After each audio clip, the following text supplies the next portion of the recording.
미국 도널드 트럼프 대통령과 중국 시진핑 국가주석이 현지 시간 4일 전화 통화를 갖고 미중 관계와 대만 문제, 글로벌 현안을 논의했다고 하죠. 네, 두 정상의 통화는 지난해 11월 이후 2달여 만인데요. 트럼프 대통령은 길고 상세한 통화였다면서 무역과 군사, 대만 문제까지 폭넓게 논의했다고 밝혔습니다. 특히 경제 이슈가 눈에 띕니다. 트럼프 대통령은 중국이 미국산 대두 구매를 크게 늘리고 석유와 가스 수입 확대 가능성도 논의됐다고 전했습니다. 네, 중국이 그동안 러시아와 이란, 베네수엘라산 에너지 의존도를 낮추고 일부를 미국산으로 대체할 수 있다는 점에서 시장의 관심도 커지고 있습니다. 뉴욕 증시는 AI 기대감으로 급등했던 반도체, 소프트웨어 종목들의 조정이 이어지고 있는 상황입니다. 잠시 후 자세히 좀 짚어보도록 하겠습니다. 더 많은 국내 주식 정보 받아보실 분들은 카카오톡 채널 머니랩 추가하시기 바라고요. 또 모든 투자 판단의 책임은 투자자분들께 있다는 점 알려드립니다. 그럼 글로벌 증시 상황부터 정리해볼까요? 최주한 아나운서 소식 전해주시죠. AI발 소프트웨어 쇼크가 오늘까지도 이어졌습니다. 여기에 AMD가 부진한 실적을 내놓으면서 AI 하드웨어, 더 나아가서 빅테크 기업들로까지 하락세가 번지자 연일 기술적 급락세가 나타났습니다. 다만 여기서 나온 자금은 성장 전망이 개선되는 중소형주, 가치주로 이동하면서 순환매가 계속되는데요. 이를 보면 여전히 강세장이 이어지고 있는 추세로 보입니다.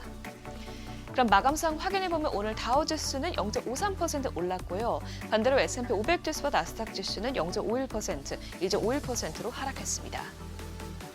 시총 상위 종목들은 대부분 큰 폭으로 빠졌습니다. 엔비디아는 오픈AI와의 갈등으로 오늘도 3% 넘게 급락했고요. 아마존은 알렉사 플러스를 미국 전역에 출시했다는 소식에도 유럽에서 건설 중인 데이터 센터가 전력망 문제로 차질을 빚고 있다는 보도가 나오면서 주가가 2.36% 떨어졌습니다. 반면에 빅테크 가운데 가장 가치주 성격이 강하다는 평가를 받고 있는 애플은 이번 AI 투매 흐름을 비껴가면서 오늘도 2.6% 상승했는데요. 그러면서 다시 알파벳을 제치고 시총 2위 자리로 올라왔습니다. 이런 건데 알파벳은 실적 발표를 앞두고 오늘 정규장에서 2.16% 떨어졌는데 장 마감 후에 알파벳은 예상치를 훨씬 뛰어넘는 실적을 공개했지만 이 막대한 자본 지출에 대한 우려 속에 시간외 거래에서 현재 약세 이어가고 있습니다. 구체적인 수치 확인해보면 실적 자체는 잘 나왔는데요. 매출은 전년 대비해서 18% 증가했고요. 순이익도 전년 대비 30%가량 늘어나면서 컨센서스를 모두 상회했습니다. 특히 시장이 가장 주목한 부분은 구글 클라우드였는데 이번 분기에 사상 최대 실적을 기록했습니다.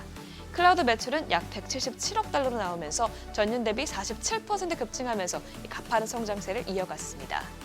또 생성형 AI 서비스 제미나이의 월간 사용자 수가 지난 분기보다 1억 명 넘게 늘어나면서 AI로 점점 수익을 내고 있다는 점을 증명했는데요. 다만 예상보다 큰 자본 지출이 부담으로 작용하면서 이렇게 호실적에도 주가 반응은 제한적인 모습입니다. 그럼 다시 시총 6위부터도 보면 메타와 테슬라, 브로드컴은 모두 급락세 보였습니다. 반면에 금융주들은 최근 강세 보이면서 버크셔 해서웨이가 오늘 2.4% 오름세 보였고요.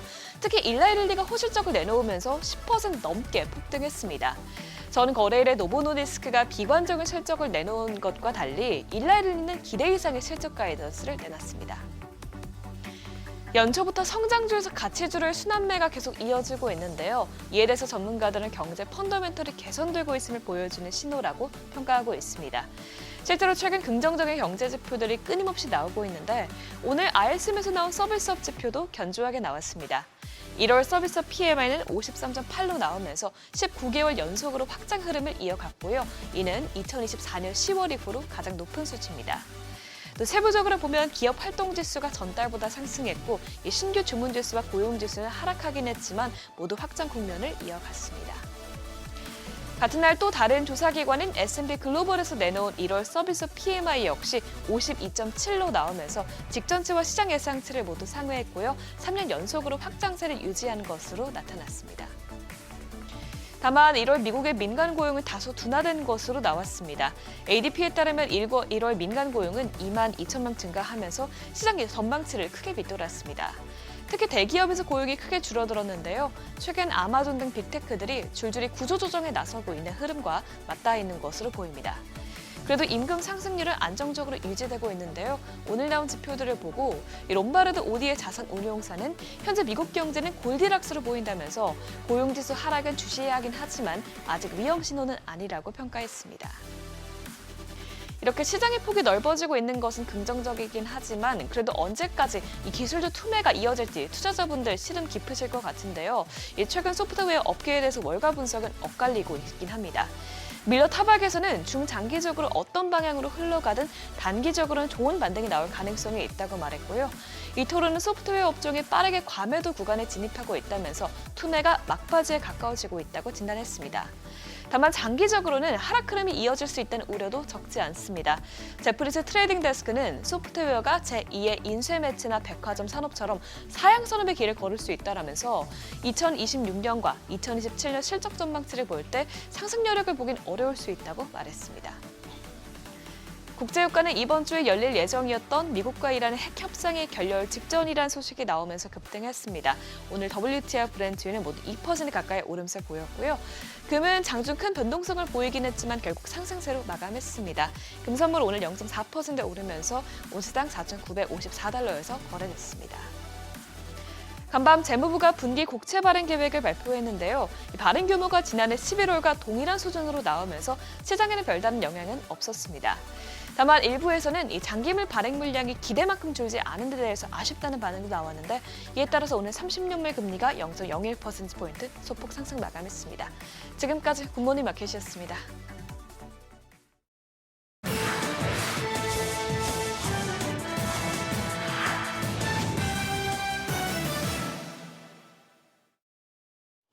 외신이 주목한 주요 이슈들 짚어보겠습니다. AMD가 호실적을 내놓고도 높아진 시장의 눈높이를 만족시키지 못하면서 주가가 급락했습니다. 리사수 AMD CEO는 이에 아랑곳하지 않고 여전히 수요가 폭발적이다 장밋빛 전망들을 내놨는데요. AI 사업 매출을 연간 수백억 달러로 확장할 수 있을 것이다 말하면서 향후 3년에서 5년간 데이터 센터 매출이 매년 60%씩 늘어날 것으로 내다봤습니다. 그러면서 핵심인 GPU뿐만 아니라 데이터 센터용 CPU 수요가 특히 높아진 점에도 주목했는데요. 실제로 회사 전체 서버 수익의 절반 이상을 차지할 정도로 비중이 높아진 만큼 리사수 CEO는 올 한 해 전체 서버 CPU 시장이 견조한 두 자릿수 성장을 나타낼 걸로 기대하면서 공급 역량을 확대하고 있다 밝히며 연시 시장 달리기에 나섰지만 깜짝 실적과 전망 뒤에는 중국 수출용 일회성 매출이라든지 이번 분기 매출 성장세가 둔화되고 있다고 해도 실망스러울 판에 아예 줄어들 것이란 예상이 깔리면서 투자자들의 실망 매물이 쏟아져 나왔습니다. xAI와의 합병과 더불어 역대급 기업 공개를 앞두고 있는 스페이스X가 연일 뉴스에 오르내리고 있습니다. 이번엔 회사 대표단이 중국 태양광 기업들과 접촉했다는 소식이 전해지면서 중국 증시에서 관련 업체 주가가 급등했는데요. 현지 언론들에 따르면 진코솔러와 T셀 중 한 징성기계전자 등이 만남을 가진 걸로 전해집니다. 앞서 머스크는 미국 내 100기가와트 규모의 태양전지 생산 능력을 구축하겠다는 계획을 밝히는 등 하나둘 미래 사업에 대한 구상들을 꺼내놓고 있는데요. 다음 스테이지로 나아가기 위해 스페이스X와 xAI를 한 지붕 아래 두기로 결정하면서 머스크가 보유한 자산 가치도 처음으로 8천억 달러, 우리 돈 1,200조 원을 넘어선 걸로 평가됐습니다.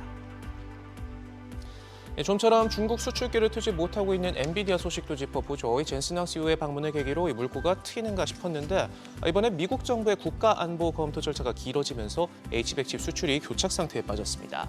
상무부의 분석이 끝났음에도 불구하고 이번엔 국무부가 안보 위협을 이유로 더 엄격한 잣대를 들이대면서 제동을 걸고 나섰는데요. 이번 수출 합의안에는 전체 판매액의 25%를 수수료로 가져가는 것과 전체 출하량의 절반을 미국 고객에게 우선 배당해야 하고 각종 의무 테스트에 대한 보고 의무화 등 전례 없이 강력한 조건들이 포함됐습니다. 상황이 불투명해지면서 엔비디아의 공급망 일부는 핵심 부품 생산을 일시 중단하기도 했고요. 문턱을 낮추나 싶던 중국 측도 미국의 라이선스 발급 추이를 지켜보면서 계산기를 다시 두드리고 있습니다. AI 거품론을 앞세워 엔비디아와 팔란티어를 저격했던 마이클 버니가 이번엔 비트코인을 정조준했습니다. 10%만 더 떨어져도 스트레티지 같은 기업들이 수십억 달러 규모의 적자에 빠져 추가 자금 조달이 어려워지게 되고 그 파장은 코인 채굴 업체들까지 먼저 파산으로 몰아갈 것이다. 끔찍한 시나리오가 이제 현실 가능한 범위 안에 들어있고 죽음의 소용돌이로 심화할 수 있다 이렇게 경고했는데요. 1년간의 트럼프 랠리를 모두 반납하고 7만 달러대까지 준저앉았을 비트코인을 두고 머리뿐만 아니라 월가에선 이번 하락이 단순 조정을 넘어서 크립토 윈터 1000일의 겨울의 시작일 수 있다는 공포가 퍼지고 있습니다. 제약업계 소식도 보죠. 일라이릴리와 노보노디스크 희비가 극명하게 엇갈리고 있습니다. 노보노디스크가 비관적인 전망 속에서 주가가 폭락한 것과 달리 릴리는 압도적인 실적과 장밋빛 전망으로 주가가 급등하면서 시총 1조 달러도 탈환했습니다. 젯바운드, 마운자로를 앞세운 비만 당뇨 치료제가 실적을 쌍끌이하고 있는데요. 노보가 이른바 먹는 위고비로 반전을 노리고 있지만 후발주자들의 거센 도전과 특허권 만료라는 악재에 시달리는 것과 달리 릴리는 아직 여유가 있는 모습입니다. 하루 커피 한 잔 값으로 구할 수 있게 하겠다. 가격 경쟁력도 강화하고 있고 노보에 이어 먹는 비만 치료제 개발에도 박차를 가하면서 현재 규제 당국의 승인 절차를 밟는 등 시장 선두를 유지하기 위해 부지런히 뛰고 있습니다. 차기 연준 의장으로 케빈 워시가 지명되면서 시장을 시끌시끌하게 하고 있죠. 이 변동성을 우려하는 시선이 큰데 특히 과거 사례를 되돌아볼 때 적잖은 조정을 겪을 수 있다는 분석이 나옵니다. 바클레이즈는 1930년 이후 새 연준 의장이 취임할 때마다 S&P 500 지수가 첫 한 달, 석 달, 그리고 6개월 동안 각각 평균 5%, 12%, 16%의 낙폭을 기록했다 짚었는데요. 통상적으로 한 해 동안 나타나는 고점 대비 저점 하락폭보다도 더 큰 수준입니다. 그러면서 시장이 당장 워시가 매파냐 아니느냐를 두고 우려하고 있지만 진짜 시험 때는 5월 이후가 될 가능성이 크다 지적했는데요. CIBC 캐피털 마켓 역시 연준의 대차대조표 축소 움직임이 현실화하면 유동성이 빠져나가 위험 자산에 부정적인 영향을 줄 수 있다 지적하는 등 불확실성이 커지고 변동성 장세를 보일 수 있다는 의견이 많습니다. 지금까지 글로벌 비즈였습니다. 어제장에서 이슈가 있었던 업종 살펴보는 기업 이슈 시간입니다. 원자력 발전에 대한 한국과 미국 간 협력이 강화된다는 소식에 원전주가 어제 주목받았습니다. 외교부는 미국을 방문 중인 조 현 장관이 워싱턴 DC 미 국무부 청사에서 열린 한미 외교장관 회담에서 연내 구체적인 이정표에 따라서 원자력, 핵추진 잠수함, 조선 등 핵심 분야에서의 협력이 결실을 거둘 수 있도록 마코 루비오 미 국무장관의 주도적 역할을 당부한다고 밝혔습니다. 미 국무부도 보도자료에서 두 장관은 민간 원자력, 핵추진 잠수함, 조선, 미국 핵심 산업 재건을 위한 한국의 투자 확대에 대해 긴밀히 협력하기로 합의했다고 전했습니다. 해당 소식에 어제 원전주들 전반적으로 흐름이 좋았는데요. 대표적으로 한전기술이 12%대 급등, 두산 에너빌리티도 5.8%대 상승했으며 한전 KPS는 3.57%, 대우건설까지 9%대 강세 보였습니다. 미국 시장에서 연초부터 호실적을 낸 현대차와 기아의 주가가 상승 마감했습니다. 현대차는 미국 법인은 올해 1월 현지 판매량이 55,624대로 전년 동기 대비 2% 증가해 역대 동월 최고 실적 기록을 발표했다고 밝혔습니다. 마찬가지로 기아 미국 법인도 1월 한 달간 전년 동월 대비 13% 증가한 64,502대를 판매해 역대 동월 최고 실적 기록을 갈아치웠습니다. 미국 내 하이브리드 수요 급증과 전동화 모델의 강력한 성장세, 또 전체 판매의 77%를 차지한 핵심 스포츠 유틸리티차 라인업의 지속적인 강세가 실적을 견인했다는 평입니다. 기아와 현대를 포함한 완성차 관련된 종목들 살펴보면 어제 현대차가 2.54% 오르면서 주당 50만 원 선 위에서 마감이 됐고 기아도 1.8%대 올랐으며 현대모비스는 0.90%, 현대위아는 0.59% 올랐습니다. 한화솔루션이 대규모 에너지 저장 장치 ESS 공급 계약을 체결했다는 소식에 급등했습니다. 구체적인 계약 금액은 비공개지만 업계에서는 이번 계약 규모가 최소 1조 원 이상에 달할 것으로 추정하고 있습니다. 여기에 중국 재정부와 세무총국이 오는 2026년 4월 1일부터 태양광 셀과 모듈 제품에 대한 수출 부가가치세 환급 제도를 전격 폐지하기로 한 점도 부각이 되면서 테마 중에서는 태양광 에너지 관련주들 어제 흐름이 좋았습니다. 관련된 종목들 살펴보시면 주인공인 한화솔루션이 상한가, 파루도 관련된 테마로 묶이면서 상한가로 마감이 됐고 HD 현대에너지솔루션도 상한가로 마감이 되면서 주당 7,500원에 마감이 됐고 유니테스트도 29%대 급등세 보였으며 OCI홀딩스까지 28%대 급등했습니다. 주요 금융지주들의 실적 발표를 앞두고 은행주들이 강세를 보이면서 나란히 52주 신고가를 기록했습니다. 실적 시즌을 맞아 순환매 기조가 가속화되면서 상대적으로 그간 덜 오른 은행주의 투자자들의 시선이 모였는데요. 증권가는 올해부터 시행되는 배당소득 분리과세로 전통적인 배당 성향이 높은 은행주들의 수혜를 예상하고 있는 상황입니다. 대표적으로 올랐던 은행주들 살펴보면 카카오뱅크가 8%대 가장 큰 폭으로 올랐고 이어서 JB금융지주가 주가 5.8%, IM금융지주도 4%대 올랐으며 기업은행까지 2.47% 오른 주당 22,000원 선에서 마감이 됐습니다. 지금까지 기업 이슈 전해드렸습니다.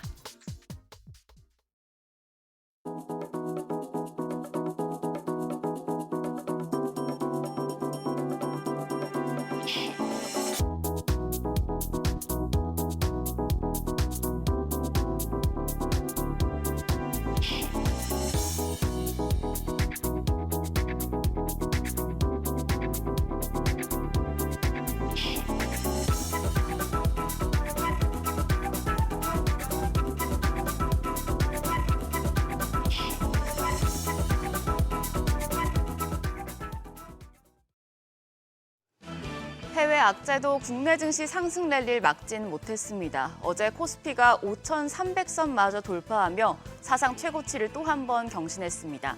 인덱스 차원의 대표 주자인 삼성전자는 시가총액이 무려 1,000조를 넘으며 1,000조전자 시대를 열었습니다. 뉴욕 증시에서 AI에 대한 우려가 계속해서 커지고 있는데 오늘도 우리 시장이 이걸 무시하고 상승세를 이어갈 수 있을까요? 어제장 복귀하면서 오늘장 투자 포인트 체크하시죠. 코스피가 1.6% 올라 5,371포인트, 코스닥 장중에 대형주 매물 출회로 변동성을 보였었지만 역시 0.5% 상승 마감했습니다. 앞서 뉴욕 증시에서 소프트웨어 기술주 부진과 미국의 이란 드론 격추에 나스닥을 중심으로 약세를 보였지만 국내 증시 영향은 제한적이었습니다. 우리 시장은 구조상 소프트웨어보다 하드웨어 쪽이 더 강하고 이 소식이 반도체 가격이나 수요 자체엔 변수가 아니라는 점이 부각되는데요. 국내 증시 예탁금이 110조 원을 넘기며 강한 유동성 장세가 나타났습니다. 다만 코스피에서 외국인은 전기전자 업종을 집중적으로 순매도했습니다. 9,400억 원 넘게 팔아냈고 개인들도 1조 원 넘는 매도 우위였습니다. 기관만 홀로 1조 7,825억 원 순매수하면서 지수의 상승을 주도했습니다. 코스닥 시장에서 메이저 수급주체 양매도가 나타났습니다. 외국인이 540억 원 팔아냈고 기관도 1,445억 원 순매도했습니다. 개인만 홀로 2,300억 원 넘는 순매수 기록했습니다. 코스피 시총 상위 종목을 보면 삼성전자가 1% 가까이 오르며 전 거래일에 이어서 강세를 보였지만 SK하이닉스는 살짝 조정을 받았습니다. 이런 가운데 LG에너지솔루션이 3% 가까이, 두산에너빌리티가 6% 가까이 오르면서 주도주 자리를 대체했습니다. 코스닥 시총 상위단에선 에코프로 형제가 선방했습니다. 에코프로 BM은 시총 2위까지 올라섰고요. 레인보 로보틱스와 삼천당 제약, 리노공업 등이 상승했지만 나머지 제약바이오 대표주들은 조정을 받았습니다. 환율은 외국인의 주식 매도 속에 상승했습니다. 정기장 마감 시간 달러 기준 4원 80전 오른 1,450원 20전에 거래를 마쳤습니다. 이후 상승폭을 키우며 1,460원에 다가선 모습이었습니다. 엔과 유로의 동반 약세 속에 미국의 서비스업 호조와 미국과 중국 정상의 긍정적인 전화 통화 결과가 달러 강세, 원화 약세를 촉발했는데요. 역외 환율은 오늘 새벽 6시 기준 1,461원 30전을 기록했습니다. 오늘 환율 또 한 번 상승 출발할 것으로 예상됩니다. 뉴욕 증시 이틀 연속 하락한 가운데 오늘도 국내 증시 따로 가는 모습을 보여줄 수 있을까요? 증권가에서는 이제는 강세장 후반부에 진입했기 때문에 하락장으로의 전환을 준비해야 한다는 이야기가 나옵니다. 한국투자증권은 위험선호 지수가 3.2로 2022년 9월 이후에 가장 높은 수준이고 주가 지수는 신고가를 경신하고 있지만 상승 종목 수에서 하락 종목 수를 뺀 누적치는 오히려 하락하거나 정체되고 있다고 밝혔습니다. 올해 하반기로 갈수록 유동성 확대가 마무리되고 AI 투자 지속성에 대한 의문을 실적으로 증명해야 하는 압박이 커질 것이라고 진단했습니다. 실제로 국내 증시에서 공매도 대기 자금이 빠르게 불어나고 있습니다. 국내 증시 대차 거래 잔액은 3일 기준 총 141조 999억 원으로 사상 최대치를 기록했습니다. 많이 오른 만큼 조정 가능성을 경계하는 시각도 늘어났다는 건데요. 특히 외국인은 SK하이닉스와 삼성전자, SK스퀘어, 한미반도체 등 반도체 대형주를 대거 팔아내고 있습니다. 지수가 해외 악재에도 상승한다고 무조건적으로 좋게 볼 건 아니고 어느 정도 하락 리스크는 염두에 두시면서 시장 대응하셔야겠습니다. 일정입니다. 오늘 영란은행과 유럽중앙은행이 기준금리를 결정합니다. 미국에선 주간 실업수당 청구 건수가 발표될 예정입니다. 오늘도 실적 발표는 이어집니다. KB금융과 신한지주 등 금융주, 그리고 에코프로비엠과 에코프로, LNF 등 2차전지 관련주들 실적에 따라서 주가 어떻게 움직일지 체크하시죠. 어제 시간의 거래에서는 부동산 자산 관련주와 태양광 에너지 관련주가 상승했습니다. 부동산 자산주는 129 주택 공급 대책 이후에 부지 개발 기대감이 지속된 영향이었고요. 태양광 에너지는 중국 세제 혜택 종료에 따른 반사수의 기대감 등이 작용했는데 오늘 장에서도 강세 이어갈 수 있을지 지켜보시죠. 그럼 프리마켓 통해 개장 분위기 가늠해 보겠습니다. 뉴욕 증시 엔비디아, AMD 실적이 좋았어도 소용이 없었습니다. AI 관련주 고평가 논란 속에 기술주 중심으로 하락을 했는데 우리 시장 어떨까요? 일단 프리마켓에서는 지금 유가증권 시장은 시총 1위부터 6위까지 보시면 삼성 바이오로직스 제외하고 나머지 종목들은 약세입니다. 삼성전자가 3% 넘게 하락하며 16만 4,100원, SK하이닉스가 3.9% 가까이 빠집니다. 86만 5천 원대 거래되고 있고요. 현대차도 2.2% 약세로 거래가 49만 3천 원, LG에너지솔루션까지도 0.6% 약세 보여주고 있습니다. 0.8% 가까이 내리면서 39만 9,500원, 또 SK스퀘어까지도 4.4% 내림세입니다. 거래가 54만 4천 원으로 집계됩니다. 코스닥 시총 1위부터 6위까지도 확인하시죠. 우선 2차전지 대표주들은 일제 약세입니다. 에코프로가 0.74% 내림세로 17만 4,500원, 에코프로비엠도 1.6% 하락하고 있습니다. 거래가 21만 9천 원이고요. 반면 어제 하락했던 알테오제는 0.8% 가까이 반등합니다. 39만 8천 원. 레인보 로보틱스 1.5% 약세로 74만 6천 원이 거래되는 가운데 삼천당 제약과 ABL 바이오도 반등세 보여주고 있습니다. 삼천당 제약이 2.2% 강세로 55만 1천 원대, ABL 바이오가 2.3% 강세로 거래가 19만 7,100원으로 집계됩니다. 자, 5,400선을 바라보고 있는 시장. 과연 오늘도 AL 고평가 논란을 무시하고 제 갈 길을 갈 수 있을지가 관건입니다. 장 초반엔 변동성 클 수 있으니 상황 지켜보시고 대응하시죠. 지금까지 어제장 오늘장이었습니다.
현재 시각 8시 24분 지나갑니다. 저희 방송 외에도 다양한 주식 정보 원하시는 분들은 카카오톡 채널에서 머니를 검색하셔서 친구 추가하시면 됩니다. 뉴욕 증시도 변동성이 굉장히 큽니다.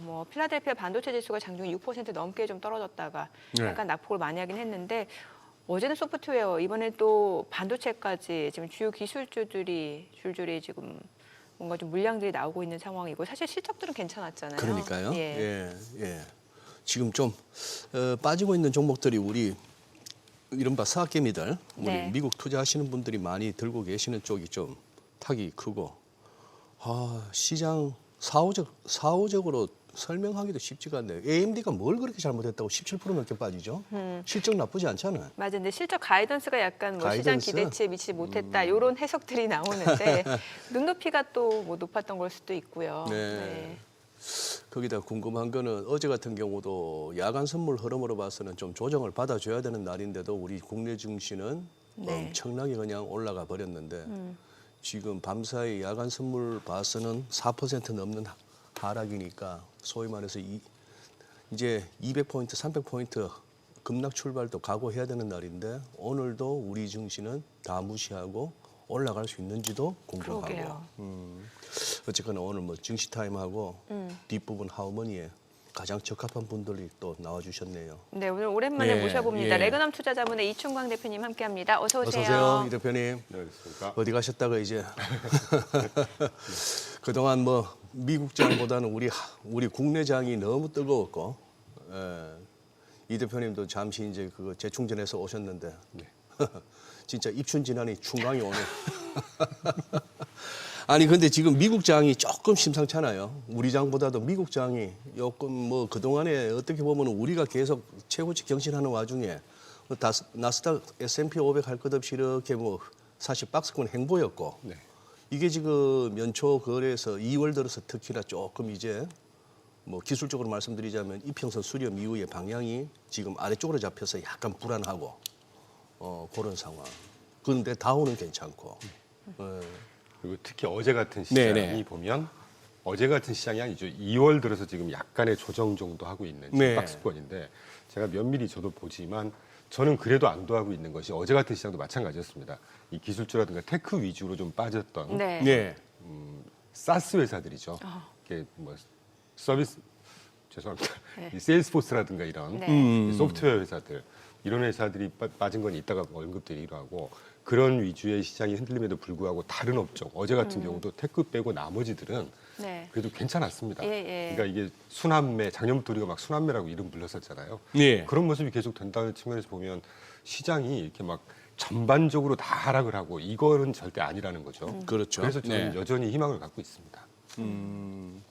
지금 요 기술주 쪽에 이게 밸류에 대한 부담일까요? 아니면은 뭐 실적에 대한 실망일까요? 아니면은 뭐 워시 지명 이후 통화 정책에 대한 뭐 복합적이라 볼 수 있겠는데 물론 뭐 시장이야 다 복합적이겠지만 네. 그 중에 두 개를 꼽으라고 한다면 저는 여전히 계절성인 것 같고요. 계절성. 예, 저처럼 펀더멘털리스트를 지향하는 사람 입장에서도 네. 미국 시장 같은 경우는 계절성이 분명히 있는 것 같습니다.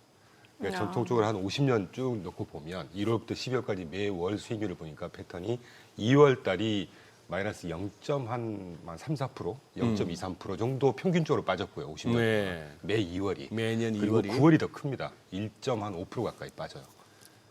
이게 저도 그런 기술적인 지표는 별로 신뢰를 안 하고 안 보지만 실제로 그렇게 빠졌다는 거 보면 그리고 또 두 분 잘 아시겠지만 9월 달이 법인세 납부 기간, 뭐 상반기 4월인가 5월이 또 개인 소득세 납부 기간 미국도 그렇단 말이죠. 예. 그리고 또 10월 1일 같은 경우가 이 로시아샤나라고 그래서 예. 유대인들의 신년입니다. 아. 그러니까 그런 것들이 공교롭게 겹쳐서 이게 실제 계절성이 좀 있는 게 아닌가 하는 첫 번째 이유.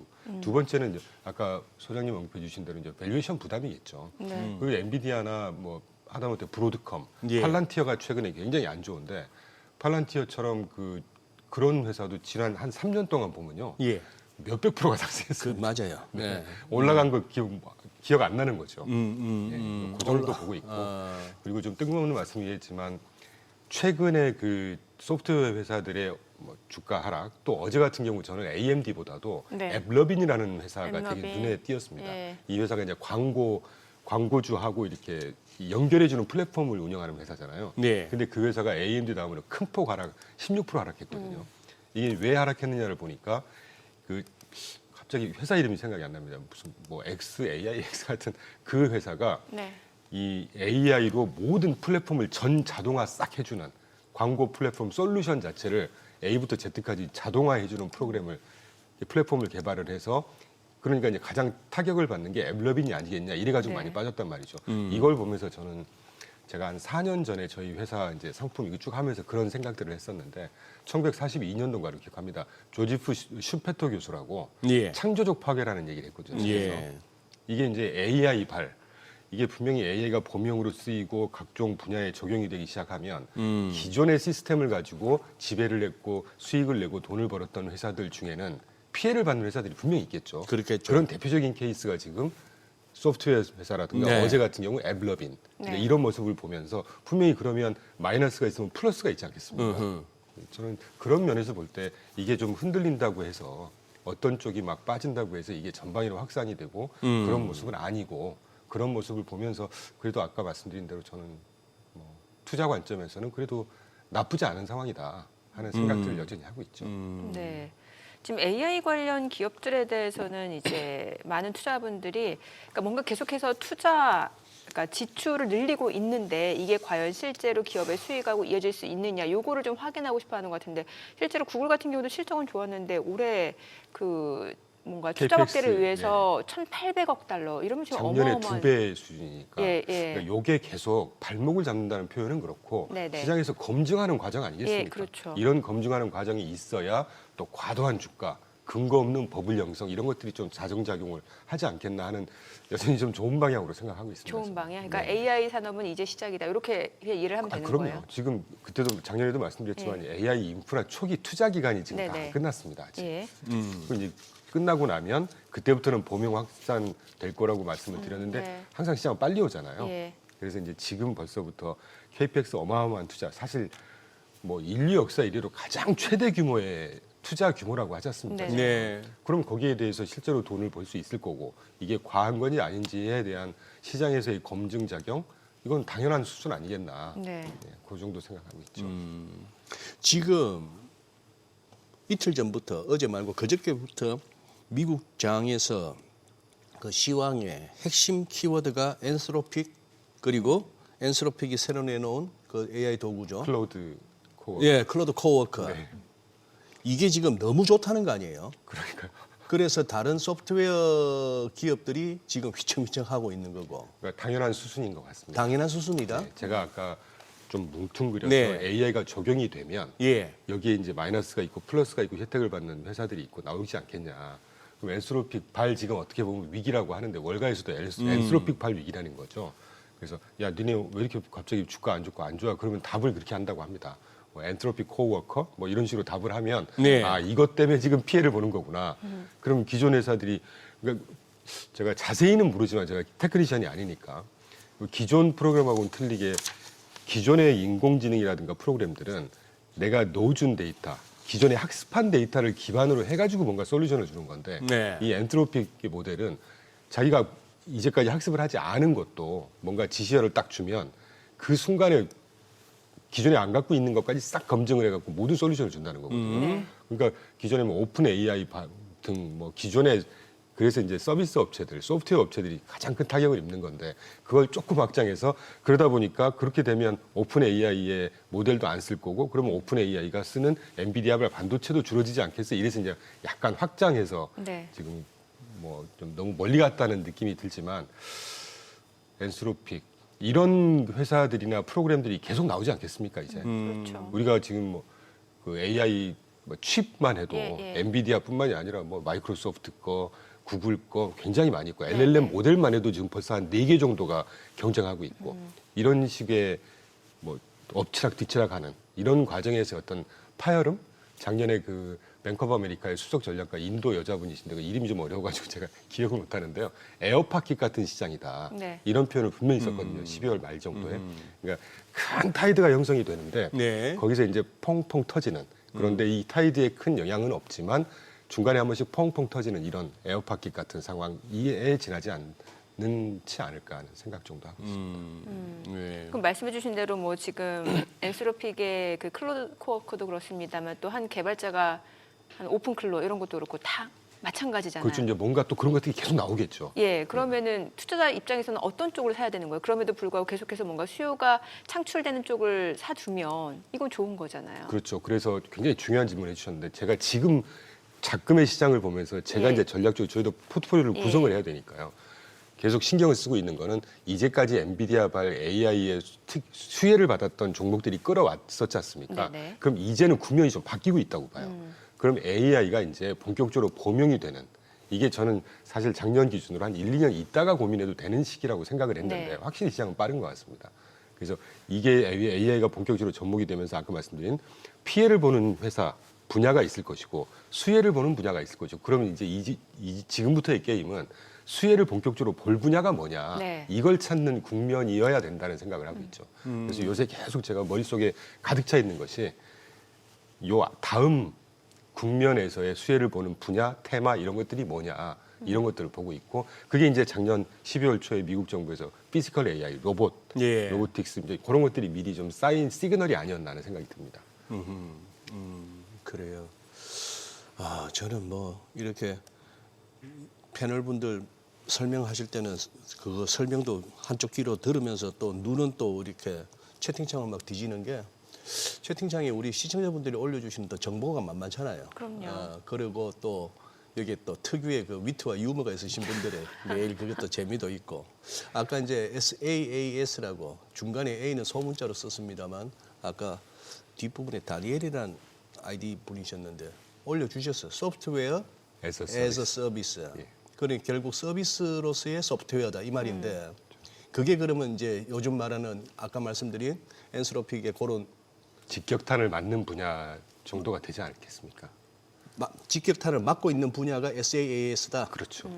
소위 우리가 지금 뭐 세일스포스라든가 네. 팔란티오도 그게 뭐 속하는데 어도비도 마찬가지고. 네, 어도비도 네. 마찬가지. 아. 이분 뭐 백스셋 같은 데도 예. 마찬가지고 이런 데가 지금 굉장히 폭락을 하고 있다는 그러니까. 얘기죠. 예. 그러니까 그런 거지 않습니까? 이렇게 뭔가 내가 유저가 이렇게 솔루션이 필요한데 기존 프로그램들은 요거 하나 주고 요거 하나 주고 요거 하나 줘. 그럼 만들어주면 내가 이렇게 했어 이건데 그걸 대신해주는 회사들이 사스라는 회사들이었거든요. 아, 니네 전문성이 없으니까 요거 이거 필요한 거 내가 쫙 묶어가지고 솔루션을 제공해 줄게. 근데 AI가 이걸 한 투룩 찍으니까 뭐 몇 초 만에 다 해준다는 네. 거예요. 지금. 맞아요. 근데 거기에 정수를 찍는 게 지금 엔스로픽의 코어워커란 네. 말이죠. 네. 그러면 모르겠습니다. 뭐 이미 지났으니까 제가 이런 표현을 드린다고 해서 조금 그런데 어찌 보면 당연한 수준 아닌가.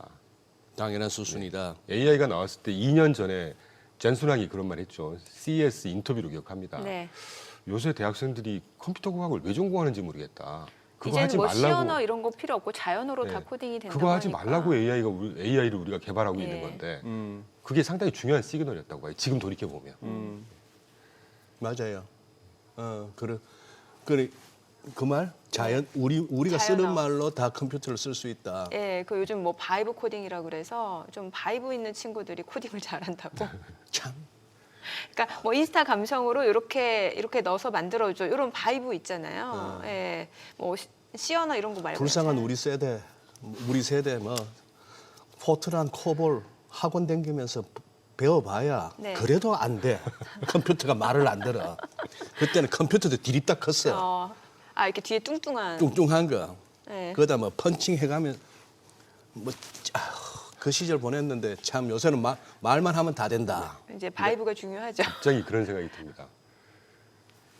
그 AI 오차드라고 그래가지고요. 예. 제가 어떤 책자 이제 보고서를 보니까 AI 오차드가 과수원이라는 뜻이지 않습니까? 이거 인류 역사 이래로 이 농업을 우리가 경작을 하고 농업 생활을 영위할 때 이 고도의 제한을 극복을 못했거든요. 고도, 높이. 네네네. 고도 높이 그러니까 예를 제한. 들면 손을 해서 딸 수 있는 높이는 다 따는 거죠. 수확을 하는데 네. 이게 굉장히 더 높은 거는 나무 타고 올라가던가 뭐 야자수 같은 거 그렇지 않습니까? 그런데 이제 AI가 접목이 되면서 드론에다가 AI 칩 딱 넣어가지고요. 뭐 예를 들면 토마토 같으면 토마토 당도가 중요하니까 초록색은 따지 말고 요 정도 되는 뭐 붉은색 이상이었을 때 따갖고 와. 그러면 고도의 제한 없이 알아서 다 기계가 따는 겁니다. 그러니까 예를 들면 AI가 접목이 됐을 때 네네. 이렇게 수혜받는 분야를 찾는 게 키일 것 같아요. 아니 그래서 요즘에 그 다시 한번 케빈 허시 연준 의장 지명이 되면서 뭐 드러켄밀러 사단이다 얘기 나오면서 그럼 드러켄밀러의 포트폴리오 다시 한번 좀 화두가 되고 있는데 보니까 마이크로소프트 다 팔고 바이오테크를 많이 넣었어요. 그래서 지금 제가 헬스케어, 바이오 이런 데가 전통적으로 저는 별로 좋은 비유는 안 갖고 있습니다만 네. 앞으로는 AI가 접목이 만약에 된다. 그럼 얘기가 달라질 수 있겠죠. 그러니까 AI를 활용한 섹터다라는 그렇죠. 거죠. 수혜를 가장 많이 볼 수 있는 섹터 중에 하나가 바이오, 헬스케어 이 정도라고 봅니다. 예, 왜냐하면 예. 우리가 이제 뭐 저는 뭐 여전히 테크니션이 아니니까 네. 뭔가 제약을 한다고 할 때는 실험을 막 어마어마하게 많이 하잖아요. 예, 예. 배합도 많이 할 것이고. 예. 근데 그게 굉장히 오래 걸리고 돈도 많이 드는 과정인데 이 AI를 쓰면 뭐 하루 저녁에 몇백만 회, 몇십만 회를 돌릴 수 있다는 그런 그렇죠. 보고서를 제가 봤던 예, 것 같거든요. 예. 그렇게 되면 이제는 국면이 달라지는 그렇죠. 신약 나오는 속도도 빨라지고 그리고 임상도 확실히. 적절한 예가 될지 모르겠지만 작년 연말에 제가 거의 그 말미에 출연했을 때 테슬라에 대해서 뷰를 바꿨다고 제가 말씀드렸잖아요. 네네 맞아요. 원래는 조금 안 좋게 이게 봤는데. 자동차 주냐 테크 주냐 저는 예. 여전히 반반이라고 지금도 보지만 이제는 테슬라는 얘기가 달라졌다고 봐요. 현대자동차도 마찬가지입니다. 이 로보틱스라고 하는 게 결국은 AI 수혜 업종이거든요. 네네. 그럼 로보틱스가 적용이 됐을 때 이 예. 마진율이라든가 비용이 얼마나 세이브가 될까? 현대차도 마찬가지고 네네. 그래서 많이 오르는 거잖아요. 예. 지금 그 테슬라 같은 경우는 그 휴머노이드 로봇이 기술력이 차원이 다르다는 거 아니겠습니까? 그렇게 되면 조금 다르게 봐야죠, 테슬라도. 그렇죠. 그런 식의 기회들이 또 많이 있고 하기 때문에 그런 것들을 찾는 게임이 이제 중요해지는 게 아닌가 하는 생각이 듭니다. 그래요. 자, 지금 안 그래도 드러큰빌러 얘기 나왔으니까 네. 잘 됐네. 이거 한번 좀 지금도 여전히 미국에 상장되어 있는 쿠팡 주가는 바닥을 치고 기고 있는데 이게 최고가는 34불도 갔었고 지금 이게 현재 진짜 19불 45센트 이렇게 찍히고 있습니다. 이거 케빈 호시가 저기 연준 의장 되려면은 보유하고 있는 쿠팡 주식 처분해야 되는 거죠. 130억, 140억 규모에 달하는 게 다 처분해야 된다. 140억 규모에 달하는 걸 처분해야 된다. 그리고 지금 드러큰빌러가 자꾸 이렇게 언급되잖아요. 사실 드러켄 밀러 사단이라고 분류가 되죠. 사단. 케빈 워시는. 예. 드러큰빌러가 굳이 따지자면 조직도를 따지자면 정점에는 조지 소로스가 있고 네. 조지 소로스가 드러큰빌러를 갖다가 오른팔로 쓰면서 92년도에 영란은행을 공격했고 10억 달러 정도 벌었다고 그때 하니까. 큰 돈을 벌었고 펀텀 펀드 운영하면서. 그때 10억 달러는 지금 10억 달러하고는 차원이 다르죠. 지금은 단순히 환율 곱하면 아유 뭐 1조 4천억? 그때 1조였습니다. 그때 1조는 크죠. 자, 그런데 그때 드러큰빌러의 또 참모 역할을 했던 게 베센트. 네. 그런데 드러큰빌러가 저거 하고 나서 자기 돈으로 패밀리 회사를 만들었을 때 거기에 파트너가 케빈 워시. 네, 맞습니다. 이렇게 되면 드러큰빌러 사단이죠. 그렇죠. 엄밀하게 보면 조지 소로스의 사단이라고. 조지 말이죠. 소로스의 사단인데 여기서 약간 혼선이 옵니다. 조지 소로스 가문하고 트럼프 대통령하고는 불구대천이에요. 아유, 그럼요. 하나를 이고 살 수가 없다고. 네.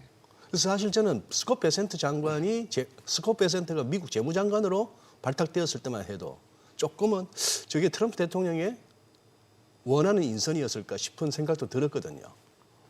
그리고 지금 한번 요감 들어보세요. 어제 이제 MBC 뉴스 인터뷰인데 이 이제 번역은 글로벌 모니터 안 대표입니다. 트럼프는 만약 그가 트럼프 대통령 말 케빈 워시가 들어와서 금리를 올리고 싶다고 말했다면 그는 그 자리를 얻지 못했을 것이다. 우리의 금리가 매우 높지만 이제 우리는 다시 부자 나라가 되었기 때문에 연준이 금리를 내릴 것이라는 점에는 의심의 여지가 별로 없다. Not much. 의심의 여지가 없다가 아니고 별로 없다. 대통령이 금리 인하를 원하는 것을 워시가 이해하고 있느냐는 질문에 트럼프는 그가 이해하고 있다고 생각하지만 어쨌든 그 본인도 금리 인하를 원한다고 생각한다. 제가 무슨 말씀을 드리고 싶은가 하면은 케빈 워시가 트럼프 대통령의 선택이었을까 이겁니다. 저는 자꾸 그런 의심이 가요. 그 이후에 워딩이 이래. 그리고 케빈 워시하고 둘이 활짝 웃으면서 사진 찍는 모습이 아직 안 나와요. 그 사진이 없어 아직까지. 신기해요. 굉장히 생각을 많이 하게 하는 이벤트였고요. 네. 사실은 케빈 네. 워시 네. 지명한 거가 첫 번째 제가 들은 생각은 여전히 미국, 그러니까 서양도 마찬가지죠. 저도 외국사 근무했고 미국사 근무했지만 우리나라보다 더 어찌 보면 인맥을 굉장히 중요시하는 문화권입니다. 서양이. 네. 그러니까 무슨 아주 딱 그 규정에 따라서 할 것 같지만요. 친인척, 학연, 지연 굉장히 따지는 그렇죠. 곳이거든요. 검증이 그만큼 쉽다는 얘기죠. 네. 잘 아시겠지만 이미 언급되셨을 겁니다. 에스티로더 화장품 회사의 상속자인 로널드 로더가 60년 전에 트럼프의 와튼 스쿨 굉장히 절친이에요. 예. 그리고 60년직이고 월드 주이시 콩그레스 예. 세계 유대인 협회 의회의 회장이고. 네. 네. 그리고 언론에 의하면 아주 몇 년 전부터 그린란드를 우리가 갖고 와야 된다라는 거를 이 로널드 로더가 이미 추원을 사업 했다고 합니다. 시작했고 그린란드에서 예. 생수 사업, 전력 사업. 네. 그런데 여기서 또 플러스 우리가 고려해야 되는 거는 트럼프 일기 때 존 볼턴 등등 해가지고 굉장히 많이 배신을 많이 당했거든요. 그랬죠. 뒤통수 맞고 네, 배신 네. 당하고. 그러니까 트럼프가 지금 뭐 국무장관부터 쭉 해놓는 거 보면 굉장히 충성파들이잖아요. 어떻게 그래요? 보면. 예. 그걸 안 좋게 해석하면 뭐 자기들끼리 해먹고 충성파다 하지만 저 같은 사람 저처럼 미국에 투자를 하려면 미국을 제대로 이해해야 된다고 봅니다. 네. 그러면서 볼 때는 정말 자기들이 원하는 어떤 방향대로 할 수 있도록 정말 탄탄하게 조직을 해놨다는 생각이 들고 그 일환으로 케빈 워시를 임명을 했는데 사실 여기서 제가 굉장히 생각이 많아져요. 트럼프가 제가 요번에 사실 케빈 워시가 임명이 딱 됐다고 주말에 딱 나오길래 네. 가장 먼저 든 생각 두 번째 중에 첫 번째가 트럼프는 무작정 금리를 인하하는 걸 원하지 않는 사람일 수도 있겠다. 그럼 왜 패드에 대해서 이렇게 계속 인하하고 저론파를 협박하고 정치적으로 쇼잉하는 걸 수도 있겠다. 국민들한테 내가 여러분들 오퍼더빌리티라든가 이런 것들을 인하해주기 위해서 굉장히 신경 쓰는 사람이야. 예. 그런데 트럼프는 또 사업가 출신이고 경제에 대해서 그래도 평소에 대통령분들보다는 더 잘 이해도가 높은 사람이라 생각하거든요. 네. 두 분 잘 아시겠지만 경제 성장률이 지금 미국이 작년 1, 4분기 마이너스 0.5 그것도 금을 너무 많이 수입해서 그런 거고요. 2, 4분기 3.8% 그때까지만 해도 베이스 이펙트 아니냐 했죠. 3, 4분기에 4.3% 성장했습니다. 분기 성장. 실질 분기 성장률이. 예. 지금 아틀란타 연방에서 GDP 나오 실시간으로 되는 게 일주일 전만 해도 5.4%였어요. 하향 조정에서 4.2%입니다. 예. 이렇게 경제가 고성장을 하고 있는데 무조건 금리를 인하시킨다? 바보가 아닌 다음에야 그런 주장을 할 수가 없죠. 그러니까 비판하는 사람들은 트럼프에 대해서 말이 많은 건데 네. 트럼프가 그걸 모를까? 정치적인 레토릭이 아닐까 하는 생각이 들어요. 왜냐하면 케빈 오씨는 저는 모르겠습니다. 케빈 오씨가 앞으로 매파적인 스탠스를 갈지 비둘기파적인 스탠스를 갈지는 모르겠지만 저는 균형을 잘 잡을 거라고 생각해요. 굉장히 뚝심 있는 사람입니다. 저보다 2살 많은데요. 아시겠지만 오바마 정부 때 2011년도에 그 최연소 패드 이사를 했던 사람입니다. 이게 굉장히 명예로운 자리입니다. 지금 그 총재들이나 이런 분들이요. 노벨 경제학상급의 분들이 그 사이에 최연소 35살에 간 사람이에요. 근데 그것도 QE 반대하면서 물론 일각에서는 뭐 그때 당시에 벤 버냉킨 같은 막 알력이 있어가지고 네, 뭐 버냉키하고 그만뒀다고 좀 안 그러는데. 좋았던 것 같아요. 네. 네. 근데 그거는 주요한 이슈는 아니라고 보고 있고 중요하지도 않다고 보고 있는데 하여튼 그것 때문에 QE 반대하면서 나 그만둘래 그러고 손 던져버린 사람이에요. 굉장히 뚝심 있는 사람입니다. 에도 불구하고 최근에 멘트를 보면 저 사람이 무조건 매파라고 할 수는 없어요. 드러켄 밀러도 아까 소개시켜 주신 대로 뭐 매파라는 건 이거 근거가 없는 얘기야라고 네, 또 그 인터뷰를 파이낸스 했던 타임스 것처럼. 인터뷰가 또 있었죠. 예. 그리고 이제 뭐 예. 얘기가 너무 길긴 한데 대차 대조표 다시 말하면 QE 가지고 중앙은행이 직접 축구장에 나가서 선수로 뛰는 거 굉장히 반대하는 사람이거든요. 저는 그 부분에 굉장히 동의하고 있습니다. 정책 금리를 가지고 조정하는 게 정상적인 루트인 것이지. 네. 우리가 벌써 한 10몇 년 됐죠. QE 뿌릴 때 항상 모든 보고서가 unprecedented라는 표현이 있었어요. 예. 전례 없는. 전례 없는. 그만큼 파격적이고 그게 정상적인 플레이는 아닌 것이죠, 사실은. 그러니까 그 부분 때문에 매파라고 그래서 이번 주 월요일 하루 빠졌다가 이제 네. 아니다 싶으니까 회복했는데 이런 거 저런 것들을 보고 또 저 그의 최근의 멘트를 보면 AI 덕분에 디스인플레이션이 오히려 올 거다.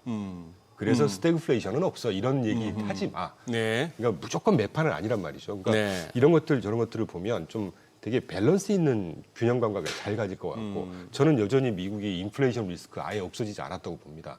실시간 물가지표 이런 것들 급전직하하고 있긴 하지만 네. 지지난주에 PPI라든가 수입 물가 이런 거 떴거든요. 예. 그러면 이제 이게 공급망에서 한 3개월에서 6개월 거쳐서 소비자 물가 지수가 전이되는 보통 타임 스팬이라고 볼 때 올해 상반기에 물가 문제가 아예 없어지지 않았다고 봐요. 네. 그럼 그걸 그대로 둘까? 케빈 오씨가. 네.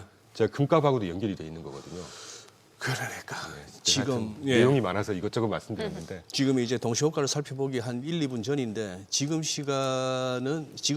시각은 그거예요.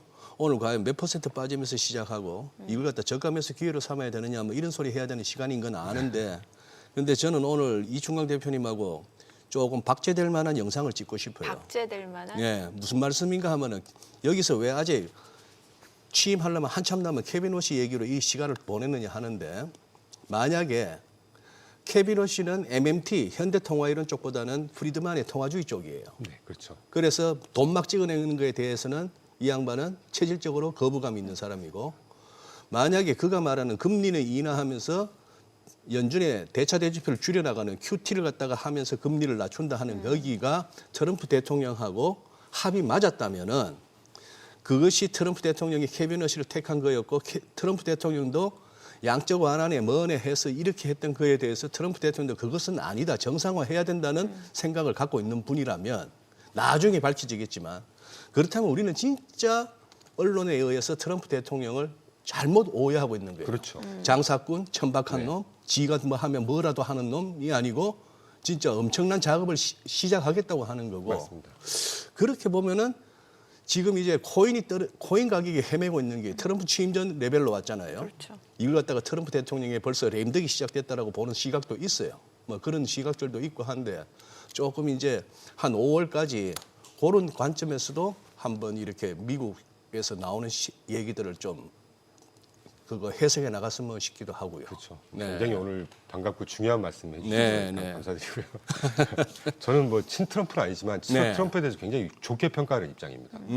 한국에 투자하건 중국에 투자하건 미국에 투자하건 투자하려면 그 나라, 그 정치, 사회, 문화 이번 그 회사까지도 제대로 이해를 해야 된다고 생각합니다. 네. 그러다 보면 더 깊게 뜯어볼 것이고 그러다 보면 좋은 거 안 좋은 게 있단 말이죠. 네. 그런데 공교롭게 저는 롱또라이라서 좋은 편향이 있습니다.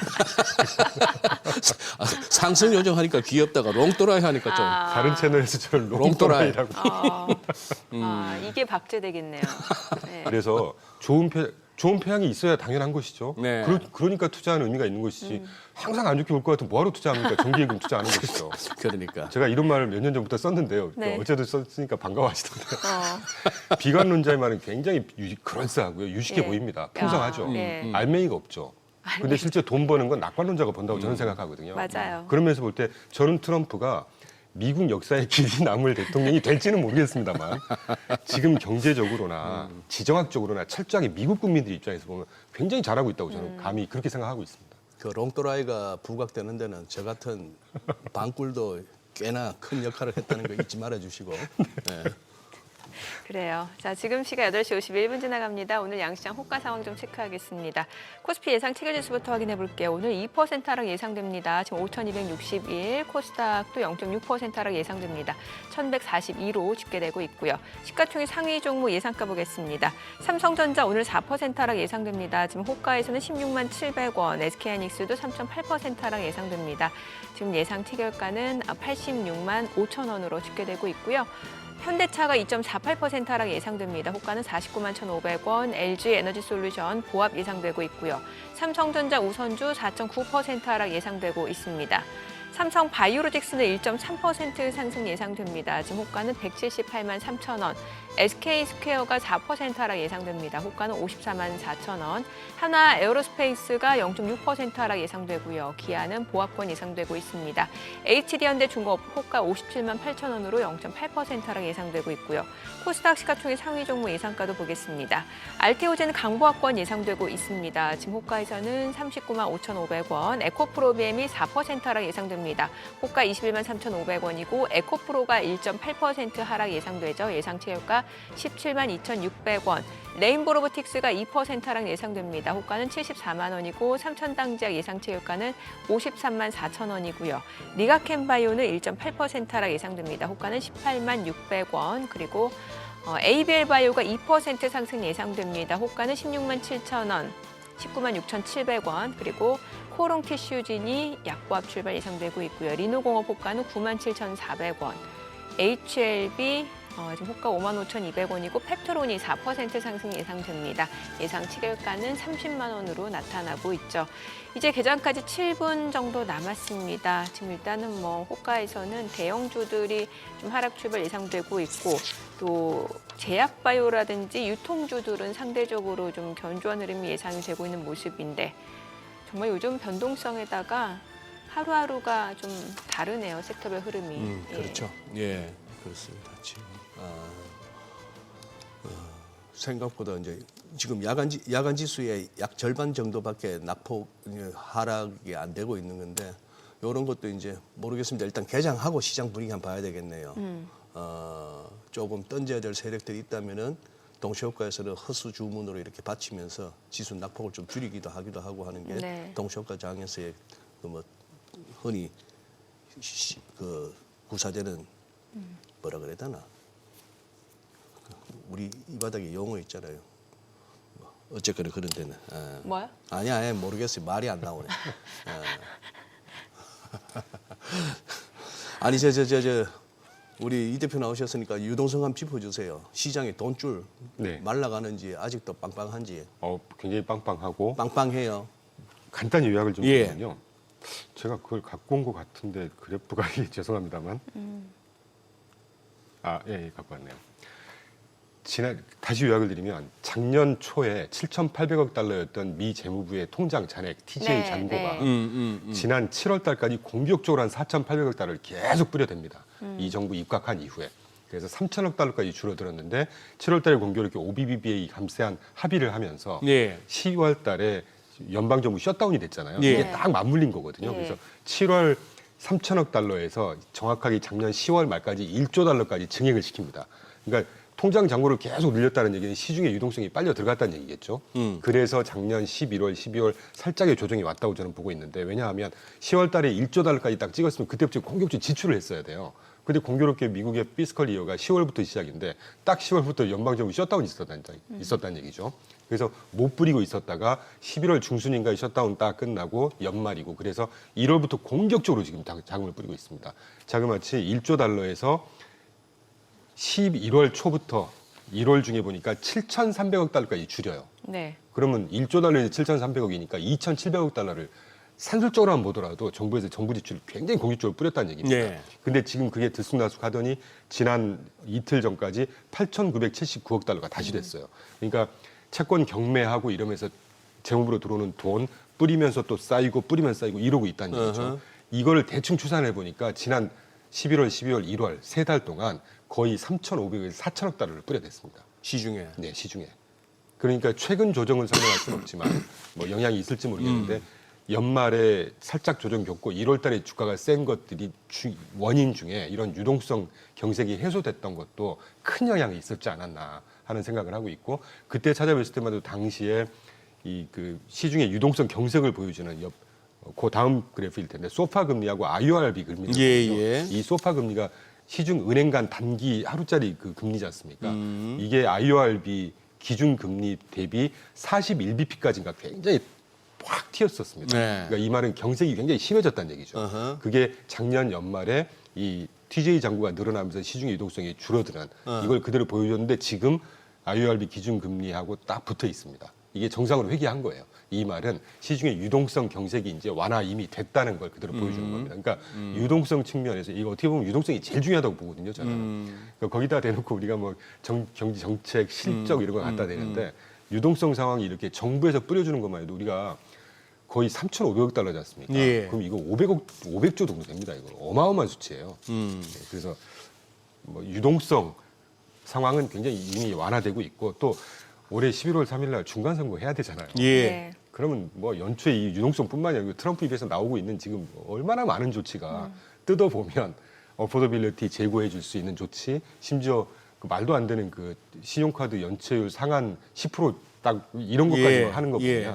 경제는 어떻게든 저는 플러스 영향권에 있을 거라고 보고 있습니다. 적어도 11월 3일 중간 선거 전까지는. 그럼 그 대목에서 이제 이렇게 두 가지로 뷰가 나눠져요. 누구나 올해는 미국은 중간선거해, 우리도 지방선거에 해.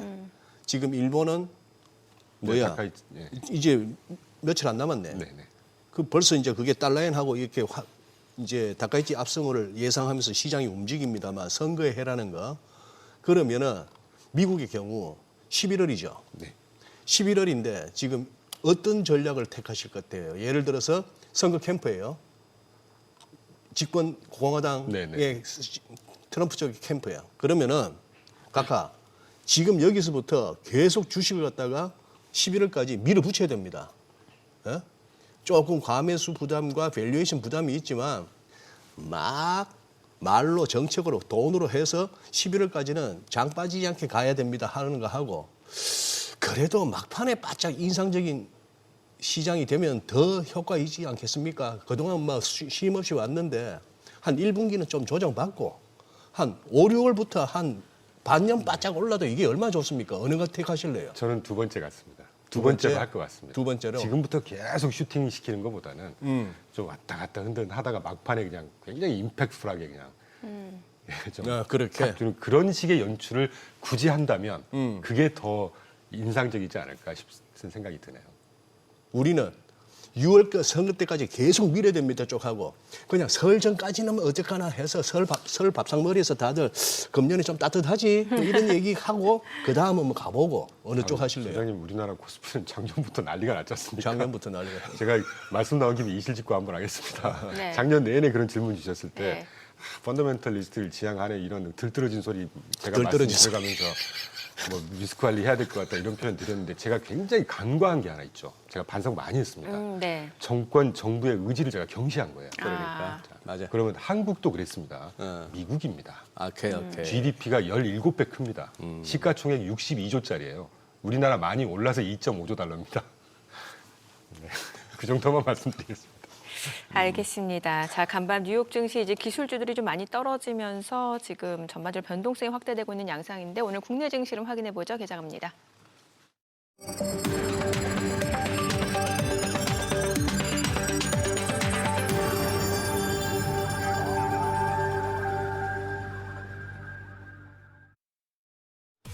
네, 2월 5일 목요일 국내 증시 개장했습니다. 일단 뭐 구글도 실적 발표했는데 실적은 좋았고 다만 이제 투자를 위해서 자본 지출이 좀 확대된다라는 측면에서 약간의 좀 우려가 있었던 것 같고요. 주요 기술주들 사실 그동안 많이 올라왔었죠. 좀 차익 실현성 물량들이 좀 많이 나오고 있는 상황에서 어제 코스피 코스닥 사실 국내 증시도 요즘에는 좀 변동성이 굉장히 커지고 있는 양상이고요. 어제 같은 경우 뭐 코스피 그래도 5,371선까지 올라서는 모습이었고 오늘 코스닥도 어제 상승으로 마무리가 됐는데 오늘은 아무래도 뉴욕 증시 여파를 벗어나기는 쉽지 않을 것 같다라는 생각이 드는데 양시장 출발 지수 보겠습니다. 코스피가 2% 떨어집니다. 5,257, 코스닥도 1% 떨어집니다. 1,136이네요. 양시장 하락 출발이고요. 시가총액 상위 종목 시초가 보겠습니다. 삼성전자가 오늘 지금 현재 3% 하락합니다. 16만 3천 원. 그리고 SK하이닉스가 4.8% 떨어집니다. 85만 6천 원이고 현대차는 0.4% 떨어집니다. 50만 2천 원. LG 에너지솔루션은 상승합니다. 40만 4천 원. 삼성전자 우선주가 5% 떨어집니다. 11만 4,300원이고요. 삼성 바이오로직스가 1% 이상 올라갑니다. 지금 178만 6천 원. SK스퀘어가 7% 떨어집니다. 52만 7천 원. 하나 에어로스페이스가 2.6% 하락하네요. 129만 7천 원이고 기아 상승합니다. 15만 7,500원. 두산 에너빌리티가 0.9% 떨어집니다. 9만 5,600원에 거래되고 있습니다. 코스닥 시가총액 상위 종목 시초가도 보겠습니다. 알테오젠이 지금 1% 상승합니다. 현재 39만 8,500원. 에코프로가 2% 상승합니다. 17만 9,600원. 에코프로비엠은 지금 1%대 하락이네요. 22만 원. 레인보 로보틱스가 4% 떨어집니다. 72만 7천 원이고 삼천당제약은 상승합니다. 에이벨바이오가 0.9% 상승 흐름 보여주고 있습니다. 19만 6,400원. 그리고 코롱티슈진 2.4% 상승합니다. HLB 지금 보합권이고 리노공업은 2% 하락합니다. 9만 6천 원. 그리고 펩트론이 2% 상승하면서 29만 3천 원에 거래되고 있습니다. 오늘 시장에서 특징을 보여주고 있는 섹터 종목들 체크를 해보도록 하겠습니다. 자, 오늘 장에서 지금 보게 되면 그래도 좀 낙폭을 줄여내고 있는 양상인데 지금 통신주들 SK텔레콤이 소폭 오름세고 LG유플러스가 3% 올라갑니다. 16,800원. 그리고 KT는 좀 떨어집니다. 그 밖에 상승하고 있는 쪽은 이제 모더나라든지 비만치료제 쪽 움직임이 좋아요. 비만치료제 쪽에서 지금 D&D 파마텍 4.6% 상승합니다. 주가 9만 원이고 셀트리온 제약도 2.5% 상승하는 모습이고 인벤티지랩이 2.3% 상승하면서 78,400원. G2G 바이오도 올라갑니다. 88,600원. 펩트론도 1% 상승세고요. 그 밖에 블루엠텍 1.5% 상승 흐름 보여주고 있고요. 올릭스도 1.8% 상승합니다. 대봉 LS도 상승 흐름 보여주고 있습니다. 다만 상승폭 자체는 그렇게 크지 않은 상황이고 오늘 백화점 관련주들 흐름 좋아요. 지금 롯데쇼핑이 2% 상승합니다. 98,200원 움직임 이어지고 있고요. 한화갤러리아도 1.7% 상승합니다. 신세계도 32만 8천 원으로 상승 흐름 보여주고 있는 모습이고요. 그리고 그 밖에는 부동산 보유 자산주들 움직임이 좋네요. 일신방직이 24% 급등합니다. 16,950원. 부동산을 보유한 자산주로 표시가 되네요. BYC가 24% 급등합니다. 6만 1,000원이고요. 경방, 신도리코도 두 자릿수 상승률을 보여주고 있습니다. 자, 이마트도 10% 급등 중이고 부동산을 보유하고 있는 자산주들이 상승 흐름을 보여주고 있습니다. 자, 오늘 수급 상황 좀 체크해 보겠습니다. 오늘 외국인이 금액 기준으로 봤을 때 가장 많이 매수하고 있는 종목은 이제 기아 APR, 두산에너빌리티, 삼양식품, 현대차, 삼성바이오로직 순으로 확인이 되고 있고요. 수급 상황 보시다시피 유가증권 시장에서는 개인 투자자가 3,740억 원 순매수, 외국인과 기관은 각각 3,544억 원, 345억 원 매도 우위를 나타내고 있습니다. 코스닥에서는 개인 투자자가 674억 원 순매수고요. 외국인과 기관은 각각 177억 원, 514억 원 매도 우위를 나타냅니다. 오늘 외국인 현선물에서 모두 지금 매도 우위를 나타내고 있는 상황이고 달러원 환율은 오늘 올라갑니다. 10원 80전 상승한 1,461원에 개장이 됐습니다. 자, 일단 시장은 아무래도 좀 뉴욕 증시 영향이 있었습니다만 그래도 좀 낙폭을 일부 종목들이 줄여내면서 지금 5,280선 흐름이네요. 코스피는. 그러네요. 네. 네. 그러니 야간 선물 플레이어들하고 우리 본장에서 플레이어들이 조금 다르다는 얘기죠. 맞아요. 그러니 본장에는 지금 그런 분들이 많아요. 너 뭐 대학 졸업했을 때부터 쭉 정권사에 있었다며? 늘 여의도에 근무했다며? 나 2달 전에 시작했는데 한번 보자 이러면서 수익률 해보니까 이 게임이 안 되는 거야 이게. 어? 나 평생 주식 모르다가 나 이제 시작했는데 네가 그래 그 잘난 그 한 20-30년 그 정권사 근무했다는 놈이 지금 그거냐 이래 되는 장이니까 야간 선물하고 지금 플레이어가 다른 거예요. 소장님 정말 표현을 정말 적절하게 잘하시는 것 같아요. 그때 왜 우리 코로나 때도 그랬잖아. 대리 수익률하고 본부장 수익률 다르다고. 그죠? 조금 더 일찌감치 월가에서 실험을 실제로 해봤답니다. 네. 아, 그래요. 펀드 매니저 몇 명 쫙 모아놓고 네네. 원숭이하고요. 원숭, 해보니까 원숭이하고 누구랑 했다고요? 펀드 매니저들하고 펀드 매니저들하고. 물리학장가에서 몇 년 전에 실제로 네. 근데 수익률이 별 차이가 안 나더라고요. 별 차이가 그냥 원숭이가 다트 던지듯이 그냥 해갖고 대충 찍은 이렇게 종목하고 펀드 매니저가 이렇게 했던 거하고. 원숭이가 똑똑한 거예요. 아무 생각이 없이 그냥 했는데 시장은 그만큼 아무리 천재가 참여해도 시장을 이길 수는 없다는 얘기죠. 겸손해야 될 것 같다는 생각을 합니다. 저기는 이란 쪽에 결국 트럼프 대통령의 선택은 어느 쪽일 거라고 생각하세요? 일 키울 것 같습니까? 아니면 이렇게 대충 덮을 것 같습니까? 네, 저는 대충 덮으면서 대충 덮는다. 지금 이 살얼음판의 지지율도 떨어지고 있고 11월 3일 날 선거문도 이미 돌입했는데 뭔가 파열음이 나가지고 또 우리 젊은 애들 보내서 지금 그 미니아폴리스 그 문제도 있고 네. 어떤 식으로 봉합해서 유화적으로 그러니까 유화적이 아니라 끝낼 겁니다. 매파적인 스탠스로 가지만 실제 결과는 늘 그랬던 것처럼 합의 내지는 지금 중국하고도 어저께 전화통화하는 거 보면 불과 한 6개월 전만 해도 중국하고 막 끝까지 할 거고 난리가 날 것처럼 했지만 어떤 식으로든 풀어가졌습니까? 네, 예, 네. 일기 때도 그랬고 늘 저분이 저런 식으로 해결을 하더라고요 보면. 그러니까 하나를 원하는데 상대방한테 10개를 던지죠. 도저히 불가항력적이라고 생각할 만큼의. 네. 그리고 협상 테이블은 한 서너 개를 갖고 딱 갑니다. 그래? 그럼 하나만 줘. 뭐 요 정도. 그러려면은 그냥 물러서 그냥 이렇게 트럼프 대통령이 여기서 전쟁으로까지 무력 충돌로까지 안 가고서도 하려면은 이란이 많이 양보해야 될 텐데. 그렇죠. 왜냐하면은 네, 맞습니다. 항공모함 전단하고 저기 무슨 뭐 전투 폭격기 그쪽이 이란 주변에 어른거리는 그동안에 든 비용만 해도 만만찮아요. 그거는 뽑아야지. 단 변수는 이란이 어떻게 나오느냐인데 네. 이란이 이제 여기서 뭐 결사항전 쇼잉은 그렇게 하겠지만 네. 실제 이스탄불에서 만나기로 했다가 지금 드론을 보내가지고 이것 때문에 좀 왔다 갔다. 글쎄, 예. 그러니까 이제 이란이 글쎄요, 근데 참 어렵긴 한데 결국 이 갈등의 끝은 힘의 논리, 군사력 게임, 싸움 아니겠습니까? 이게 뭐 이란 정도가 게임이 돼야 뭔가가 뭐 확전이 되고 할 텐데 이란이 그걸 모르질 않을 텐데 한번 지켜봐야 되겠지만 하여튼 트럼프의 의지 본심은 정말 전쟁까지 가고 이거보다는 그냥 확 숙여서 들어오면 못 이기는 척 합의하고 이런 생각이 있지 않을까 하는 정도 생각하고 있습니다. 트럼프 대통령이 더 그레이트 헬스케어 플랜을 공개했다고 하는데 이거 내용 좀 짚어주세요. 이거 굉장히 중요한 예. 게요. 어포더빌리티라고 예, 예. 작년 연말에 호사가들이 그런 얘기했죠. 또 맘다니가 그걸로 잘 네네. 뉴욕 시장 선거에서 맞습니다. 그때 활용 제가 잘했죠. 사실은 SBS를 보면서 저거 내가 가서 일가를 해드리고 싶은데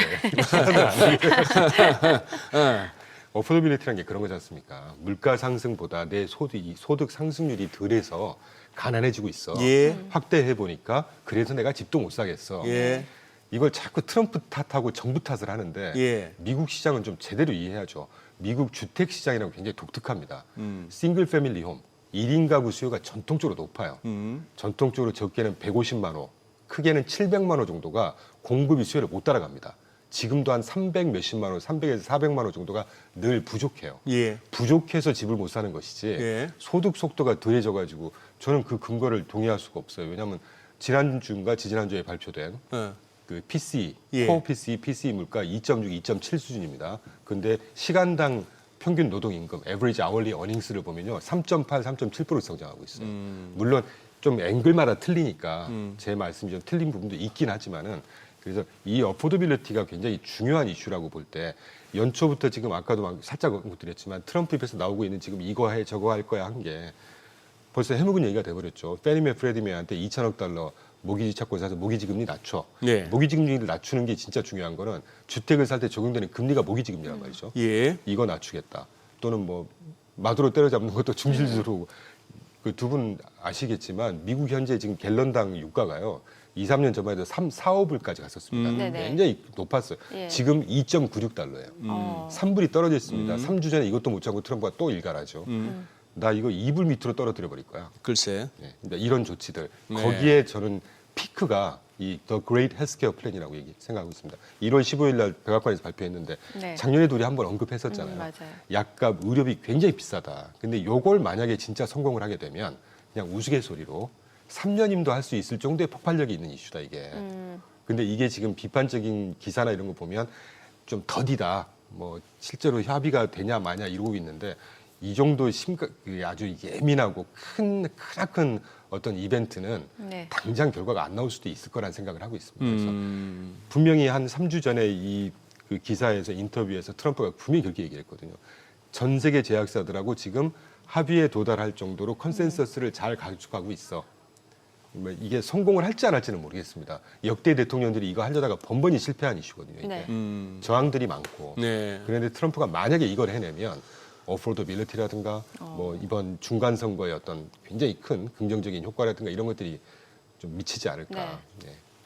그래서 유효는 친국민, 친기업, 친시장의 조치를 어떤 식으로든 취해 줄 거라는 거고 그 중에 하나가 이런 그레이트 헬스케어 플랜이라는 거죠.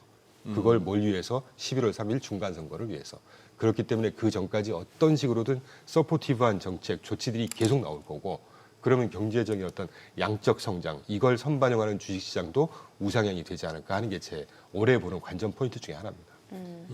그럼 이충광 대표님 쪽에서는 어떤 포트폴리오 좀 변화가 있으셨나요? 이제 좀 해야 될 것 같아요. 아 이제 작년 어떻게? 연말에 리밸런싱을 예. 한 게 상당히 효과가 좋았는데 예. 어제 꽤 많이 빠졌습니다.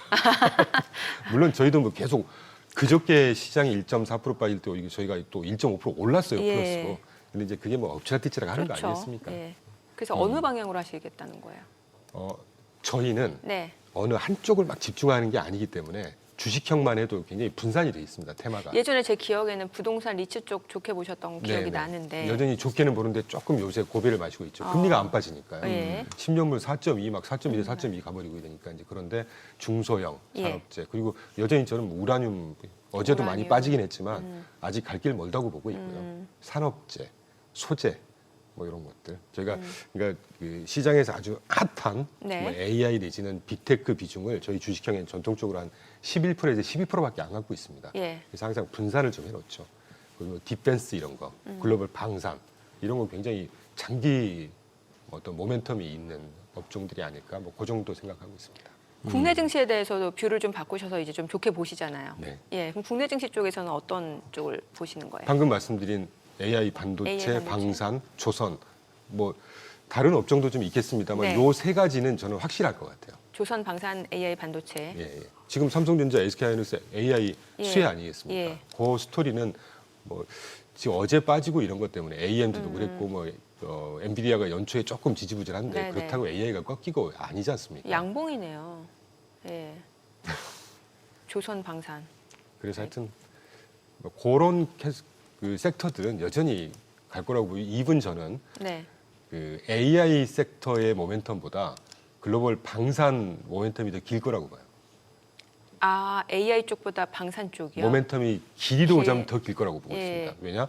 지정학적인 어떤 균열 이거는 네. 그냥 몇 년 만의 이슈가 아니거든요. 특히나 이제 미국하고 유럽하고 이제 약간의 좀 그렇죠. 갈등이 있으면 더 방산주가. 미중 본 핵심이고 예. 이걸 견제하기 위해서 그린란드인데 그린란드 때문에 EU가 틀어지고 지난 2월 14일인가 젤렌스키 작년에 네. 젤렌스키하고 오버로피스 사태질하고 싸워가지고 보냈지 않습니까? 영국 총리한테 가서 형님 이거 우리 말 안 들으면 미국이 나토 70% 분담금 대군데 다 발 빼버린대요. 네네. 그러니까 나토 회원국들 소집하죠. 기억나실 겁니다. 네. 예. 그래서 장고 끝에 나온 조치가 EU, 나토에서 향후 EU에서 향후 10년 동안 5천억 달러 국방비 증액시키겠다, 지출하겠다. 그 직후에 독일, 그 보수적인 독일이 예. 향후 10년 동안 8천억 유로를 뿌려서 경기 진작, 국방비 진작시키겠다. 사실 그때 진짜 보고 저희가 1년 반 전에 패스를 뒀는데 그런 것들이 지금 이 도도한 패러다임이 몇 년 만에 끝날 이슈는 아닐 거란 생각하거든요. 네. 그 정도 생각하고 있습니다. 알겠습니다. 오늘 여기까지 듣겠습니다. 잘 들었습니다. 고맙습니다. 감사합니다.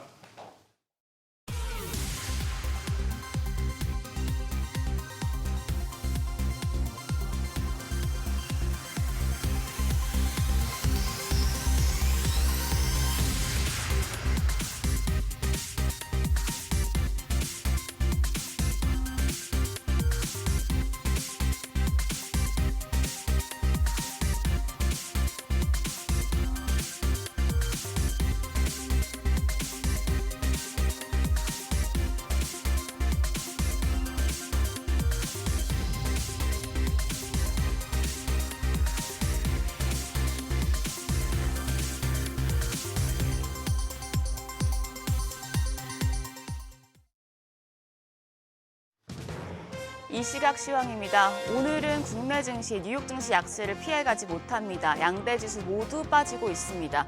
코스피는 5,300선을 이탈했습니다. 1.4% 약세로 5,295선, 코스닥도 1.2% 내림세로 1,135포인트 가리키고 있습니다.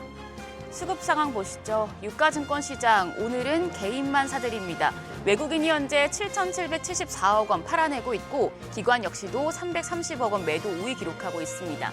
이런 가운데 오늘은 개인만 홀로 7,812억 원 매수 우위 기록 중입니다. 코스닥 시장입니다. 코스닥 시장 어제에 이어서 오늘도 메이저 수급 주체 양 매도가 이어집니다. 외국인이 300억 원 가까이 팔아내고 있고 기관 역시도 752억 원 매도 우위 기록합니다. 개인만 홀로 1,123억 원 매수 우위입니다. 등락률 상하이 업종 보시죠. 오늘은 제약과 디스플레이 패널, 화장품 업종이 상승률 상위권에 위치해 있습니다. 반면 반도체와 반도체 장비단, 비철금속과 창업투자 업종은 하락폭이 큰 것으로 집계됩니다. 그럼 시장을 주도하는 테마 종목별 시세 체크하시죠. 부동산 보유 자산주 관련주가 상승세 이어갑니다. 129 주택공급 대책 이후에 부지개발 기대감이 지속되고 있는 상황인데요.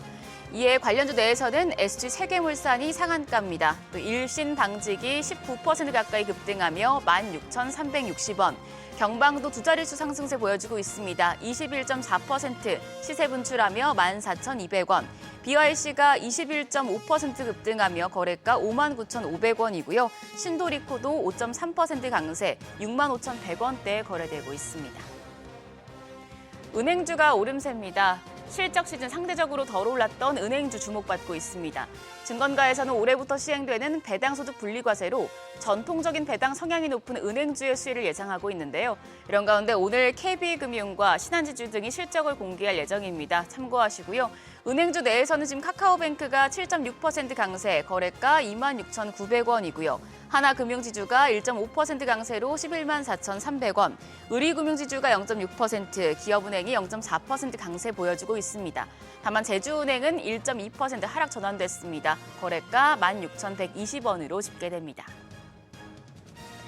비만 치료제 관련주 상승합니다. 간밤 뉴욕 증시에서 일라이릴리가 4분기 실적 호조에 힘입어 10% 넘게 급등했죠. 잽 바운드와 마운자로의 폭발적인 성장에 힘입어 시가총액 1조 달러를 다시 돌파했는데 이 소식에 국내 증시 관련주들에도 관심이 모아지고 있는 상황입니다. 비만 치료제 관련주 내에서는 올릭스가 0.8% 강세, D&D 파마텍이 4.4% 상승합니다. 거래가 89,800원이고요. 펩트론이 0.9% 오름세로 295,500원, 블루엠텍이 2% 넘는 오름세로 4,640원, 셀트리온 제약도 1.4% 상승하며 거래가 7만 1,000원으로 집계됩니다. 반면 뉴욕 증시 기술주 부진 영향 오늘은 피해가지 못합니다. 고대역폭 메모리 HBM 관련주 약세폭이 깊어지고 있습니다. 관련주 내에서는 유니테스트가 6.8% 약세, 거래가 16,950원이고요. SK하이닉스가 2거래일 연속 내림세입니다. 지금 3.8% 하락하며 86만 6천 원대에 거래됩니다. DIT 4.2% 약세로 2만 550원, 테크윙이 3.4% 내리면서 4만 6,550원에 거래되고 있고요. 삼성전자도 오늘 내림세입니다. 3.3% 하락하면서 16만 3,500원대 거래되고 있습니다. 오늘 시장 전반적으로 부진한 흐름 보여주고 있는데요. 오늘 장에서 눈여겨볼 업종과 시장 대응 전략 알아보겠습니다. 오늘은 SBS비즈 5스타 이동우 전문가 전화 연결돼 있습니다. 안녕하세요. 네, 안녕하세요. 네, 그간 AI 반도체 시장에 HBM이 핵심 역할을 해왔는데요. 최근에 HBF란 새로운 메모리가 언급이 되고 있더라고요. 어떤 기술인지 그리고 왜 주목받고 있는지 짚어주시죠. 네, 최근 AI 고도화에 메모리 수요가 폭발하고 있고 AI 모델이 커질수록 연산 성능보다 데이터 이동과 적재가 병목화 현상이 나타날 수 있어서 메모리 구조가 이전보다 성능에 더 큰 영향을 미칠 것으로 지금 전망되고 있습니다. 이로 인해서 HBF가 대용량을 싸게 확보해서 컨텍스트 확대와 데이터 저장을 돕는 역할로 주목을 좀 받고 있는데요. HBM이 D램을 수직 적층해서 대역폭을 극대화한 메모리로 AI 연산 장치에 데이터를 빠르게 공급하는 형태라면 HBF는 낸드 플래시를 여러 장 수직으로 쌓고 연결해서 병렬 접근을 늘려서 대역폭과 용량을 올리는 설계를 말하는데 휘발성인 HBM이 초고속의 방점이 찍혔다면 비휘발성인 HBF의 최대 장점은 초대 용량에 초점이 맞춰질 것으로 보이며 HBF 시장 규모가 2038년을 기점으로 HBM 시장을 역전할 것이란 전망도 나왔습니다.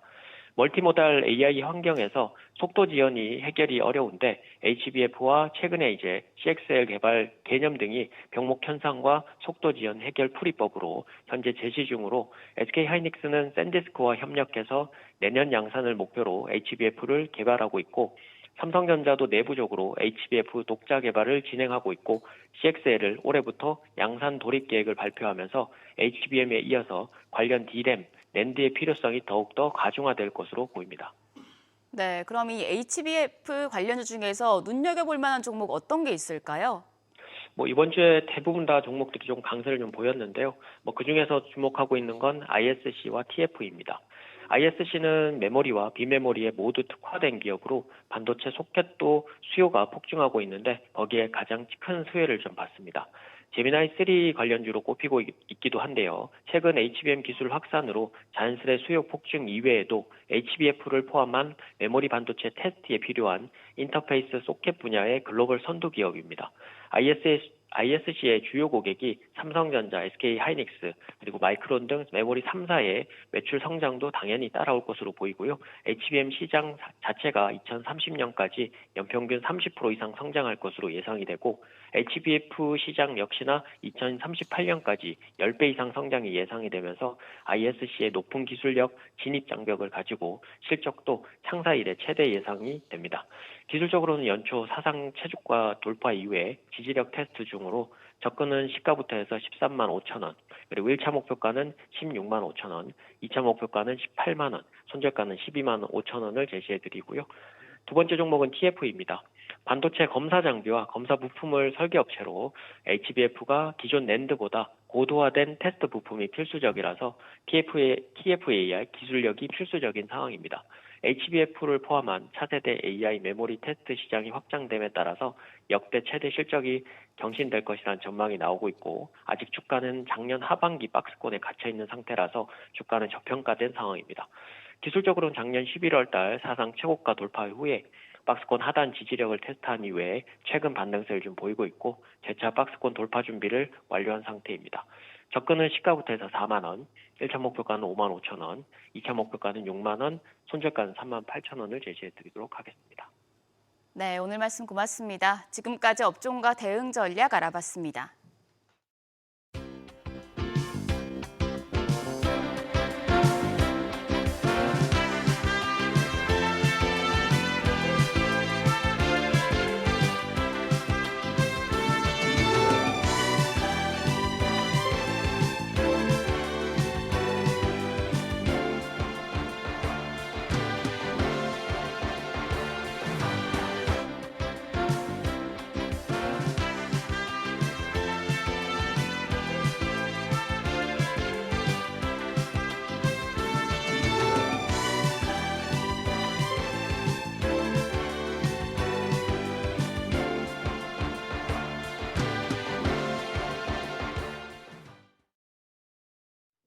네, 간밤 구글 실적 발표가 있었고 이제 그 전에 AMD 실적 좋았는데 이제 가이던스에 대한 실망 매물이 좀 많이 쏟아지면서 주요 전반 기술주들 하락세가 나타나는 모습이었습니다. 네. 브로드컴과 마이크론 테크놀로지도 각각 3.8%, 9.6% 급락했는데요. 반도체 업종 전반이 큰 폭의 조정을 받고 있습니다. 필라델피아 반도체 업종지수 어제 4.4% 하락폭이었고요. 자, 오늘 잘 나와주셨는데 유니스토리의 유니스토리 자산운용의 김장렬 본부장님 나와 계십니다. 어서 오세요, 상무님. 네, 안녕하십니까. 반갑습니다. 저희 직설 프로에 수요일 날 나오시잖아요, 그죠? 네, 그렇습니다. 어저께 예, 나왔습니다. 어제도 나오셨고 우리 머니쇼에는 처음 모셨습니다. 네. 저기 본부장님 본격적으로 그거 하기 전에 워낙 우리 시장에 빠꼼하시니까 저의 이 의문점을 한번 해소해 주십시오. 네네.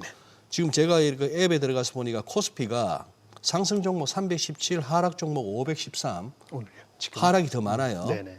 그 와중에 삼성전자가 3.5%, SK하이닉스가 4.2% 이렇게 하락하고 있고 뭐 대부분의 종목들이 이제 10%인데 코스닥도 마찬가지 400개 상승에 1186개 하락인데 어떻게 이게 지수 낙폭이 여기 이 정도밖에 안 되느냐 말이죠. 네네네. 제 생각은. 그렇죠. 더 커야 될 것 같은데. 네, 그것부터 말씀드리면 반도체가 내려가는 거 맞고 이제는 코스피는 이제 방어주. 한전이나 SK텔레콤 방어주가 있고요. 그 조선하고 방산이 그나마 선방을 한 겁니다. 이제 IT하고 관련이 없으니까요. 선방을 할 것이고 그 다음에 코스닥은 이제 거기 소부장은 안 좋을 텐데 바이오가 가장 크거든요. 바이오가. 그러니까 코스닥은 바이오가 한 40% 가까이 돼요. 아. 그러니까 그 정도에 따라 갖고 낙폭이 다르다. 이렇게 말씀드려서 전체적으로 미국의 뭐 필라델피아 반도체라든지 뭐 나스닥만 보면은 우리가 덜 빠지는 것 같지만은 사실 삼성전자 반도체만 봐주면은 비슷비슷하게. 아하. 그러니까 이 정도 빠지는 게 정상이다. 일단 반응은 삼성전자 하이닉스를 중심으로 보면은 삼성전자 하이닉스는 네네네. 저 정도가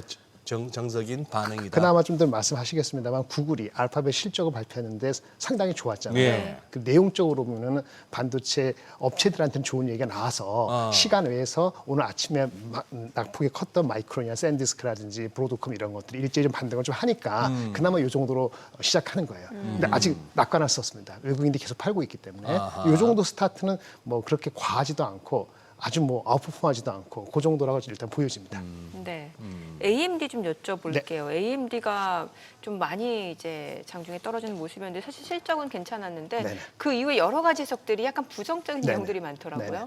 기대가 높았는데 1분기 가이던스가 조금 좀 부족한 것 같아요. 예, 가이던스가. 네, 굳이 얘기하면 QOQ로 4분기보다 내려가는 거 한 네. 5% 마이너스 되는 거잖아요.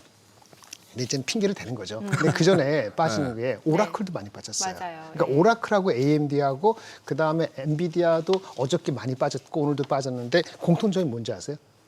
이제는 AI가 다시 또 버블이냐 이런 얘기가 또 나오는 게 예. 오라클의 CEO가 뭐라고 얘기를 했냐면은 AI에 막대한 자금이 투자돼 있는데 투자자들이 기대했던 것만큼 빨리 성과를 내지 못하는 것 같다는 스스로 얘기를 한 게 있고요. AMD도 그렇고 하고 그다음에 엔비디아하고 오픈AI가 뭐라고 했냐면 서로 간에 불편불만을 했다는 얘기가 계속 나왔잖아요. 그러니까 잘 되면은 불편불만 왜 나오겠어요? 네. 근데 불편불만 나오고 있잖아요. 예. 그렇다고 얘네들이 뭐 헤어질 수는 없어요. 워낙 네. 들어간 베팅 돈이 크니까. 네. 근데 결국은 뭐 오픈AI가 상장하기 전에 뭐 $1,000억 그 펀딩을 한다는데 엔비디아가 몇백억 불 한다고 했는데 결국은 $200억 한다고 다시 나왔지만은 일단 잡음이 난 것 자체도 이게 사업이 오픈AI 사업이라든지 오라클 사업, AMD 사업이 이게 만만치 않은 거 아닌가라는 의문을 갖게 되는 거예요.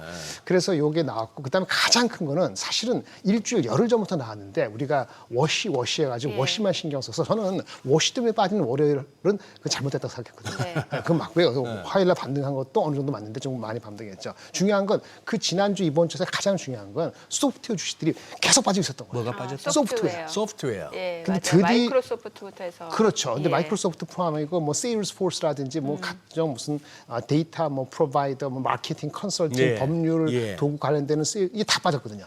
그거 빠진 게 엄청 컸어요. 그게 약간 전조가 안 좋았던 것이 우리는 AI가 되면은 모든 사람이 다 좋을 것 같은데 우리는 좋죠. 네. 근데 AI 그게 들어온 게 이런 게 있었죠.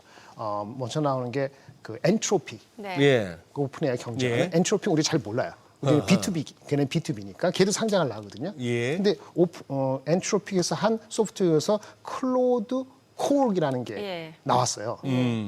클로드라는 걔네 이름이고 코옥은 코옥하자는 건데 코옥이 아니고 지네들이 다 차지하는 거예요. 이게 법률 도구 나발이고 다 필요해서 법률 컨설팅 하는 거 갖다 하면은 자기 커스터머 회사가 그거 갖고 하면은 사람들 밑에 있는 사람들 필요 없게 되고 아주 옵티마이즈 되는 게 나온 거예요. 나온 거는 사실 한 3주 됐어요. 처음 반응은 그저 그랬는데 한 딱 열흘 전부터 네. 이 전문가들 사이에서 야 이거 클로드 코옥이 소프트웨어 회사들 다 작살내는 거 아니야? 이런 게 지난주 금요일부터 월요일, 화요일 야금야금 하다가 우리 시간으로 화요일 날 이제 황 터진 거거든요. 그래서 그게 더 큰 이슈가 될 소지가 있는 거예요. 네. 그런 게 잘 안 되면 어떻게 되죠? 그럼 그런데 소프트웨어 투자했던 AI 소프트웨어 투자했던 뭐 블루 아울이라든지 블랙락이라든지 사모펀드 있잖아요. 걔네들도 좀 문제가 생기는 거고 그러면은 그렇게 되면은 걔네들이 돈을 회수하려면은 AI 하드웨어 쪽에 투자하는 것도 생각보다는 스케일을 줄이거나 좀 더 잴 수도 있다. 이런 생각이 드는 그 판에 AMD가 약간 초를 쳐주고 그렇죠. 이렇게 되니까 겁이 화들짝 나는 거죠. 그리고 엔비디아하고 오픈AI하고 뭐 잘 안 될 수도 있다. 이런 소리까지 나오니까 주가가 견딜 수가 없는 거예요. 그나마 반도체 샌디스크하고 삼성, 마이크론 같은 경우는 어쨌든 얘네들이 막 짓고 있잖아요. 아까 보시면은 뭐 구글이 네. 구글 그 실적에서 가장 중요한 거 보세요. 구글 주가는 사실은 실적 발표되고 뭐 여러 가지 발표했는데 주가는 시간에서도 올라가지 않습니다. 왜요? 안 올라가요. 안 올라가요. 투자를 올해 투자 계획을요 엄청 무지막지하게 발표했어요. 1,800억 투자를 많이 하겠다. 그게 뭐냐면 작년에 700 몇십억 불 했을 겁니다. 예. 그 다음에 원래 지난 분기 때 올해 발표됐던 예상됐던 것이 한 1,100억 절, 1,100억 불인데 한 60% 상향. 예. 엄청난 숫자예요. 네. 근데 걱정하는 거지. 야, 이거 해가지고 나중에 리턴 받는 거야? 근데 구글 자체는 실적이 좋았어요. 뭐 유튜브 말고는요, 광고, 뭐 기타 등등 갖고 성장률이 좋았고요. 네. 구글 클라우드 있잖아요. 그 성장률 구글 클라우드 비즈니스가 무려 48% 성장했어요. 전 분기엔 36% 성장. 그 전 분기 20몇 프로 성장. 얘네들은 엄청 잘하고 광고에도 벌고 클라우드 벌고 하는데 정작 투자를 뭐 60몇 프로, 1,800억 불 투자한다 그러니까 이걸 바로 반응은 이게 쓸모가 있어라고 걱정을 하는데 어쨌든 투자한다니까 그럼 뭐가 수혜죠? 투자한다니까. 투자한다니까 거기에 반도체 공급하고 하는 브로드컴이 반응하는 거예요. 네. 무슨 말인지 아시겠죠? 예. 그러니까 반도체는 일단 얘네들이 가니까 쓰겠다. 네. 근데 이게 돌고 그래서 소프트웨어가 안 되고 다 안 돼서 돌고 한 1, 2년 뒤에 어떻게 될까? 이 걱정을 하죠. 그러니까 무궁무궁 달리다가 아 이거 봐라 좀 신경 써야 되지 않나? 이런 생각이 들게끔 만드는 시점인 거예요. 그러니까 그런 걸 감안했을 때 마이크론이 한 9% 빠져도 과했죠. 마이크론이. 근데 오늘 다시 끝에 3, 4% 오르잖아요. 네. 한 6% 빠진 거 아니에요. 그렇죠. 그럼 삼성전자 하이닉스가 5%, 4% 이내로 빠지면 그나마 아직 희망을 갖고 사람들이 괜찮다. 바라보는 현상이긴 해요. 예. 그리고 밸류가 항상 이슈가 되는데 밸류는 우리나라가 지금 9배 조금 넘는데 삼성 하이닉스가 버티는 그나마 이 정도밖에 안 빠지는 거는 삼성 하이닉스가 8배, 7배, 6배 낮기 때문에 그냥 버텨보는 겁니다. 아, 무슨 말인지 아시겠죠? 이거 수익이 워낙 좋구나. 마이크론이 네, 10% 네. 빠졌잖아요. 10% 빠졌잖아요. 예, 300불, 예, 400불 이내 예. 내려갔죠. 430불까지 갔을 때가 마이크론이 이 그 시클리컬한 주식이 12배, 13배까지 갔다가 아하. 이제 빠져서 마이크론 테크놀로지가 이제 한 10배 정도 돼요. 예. 아무리 돈을 벌어도 이게 메모리는 그 정도가 안 쳐지는 거예요. 그러니까 하이닉스 삼성전자가 그나마 8배, 7배 이렇게 되니까 6배 되니까 싸니까 그래도 마이크론이나 샌디스카처럼 뭐 15% 빠지고 10% 빠지지 않고 버티고 밸류가 있으니까 버티는 형국이다. 이렇게 말씀드렸기 때문에 월요일 날 빠진 거는 저는 별 신경 안 썼어요, 사실은. 근데 오늘 빠지는 거하고 소프트웨어 관련되는 거는 조금 업사이드는 있지만 당연히 여기서 추가할 때 어떻게 추가할 것인지 목표 주가를 그거에 대해서는 오늘 내일 좀 고민을 해야 되지 않을까라는 생각이 들어서 오늘은 반등하더라도 저는 따라가지 않을 것 같아요. 아 그래요. 그거 갖고 계신 분들은요? 갖고 계신 분들은 생각을 해야죠. 싸니까 한 번 더 높은 가격에 팔 수 있겠지. 그렇죠? 그건 이제 삼성전자 하이닉스 목표 주가 얘기하면서 제가 자세히 설명을 드릴 시간 있으면 그거를 말씀드릴게요. 이것만 가지고 한 40분짜리인데 딱 5분만에 말씀드리겠습니다. 아, 그러니까 신규 매수를 고려하시는 분들은 좀 기다려야 되고. 저는요, 사실은 지난주에 다방송에 나왔을 때 이젠 삼성전자 하이닉스를 더 하지 않는다. 이미 내 포트에 50%, 60% 있으면 포트가 지난주에 50%, 60% 있으면 더 사진 않는다.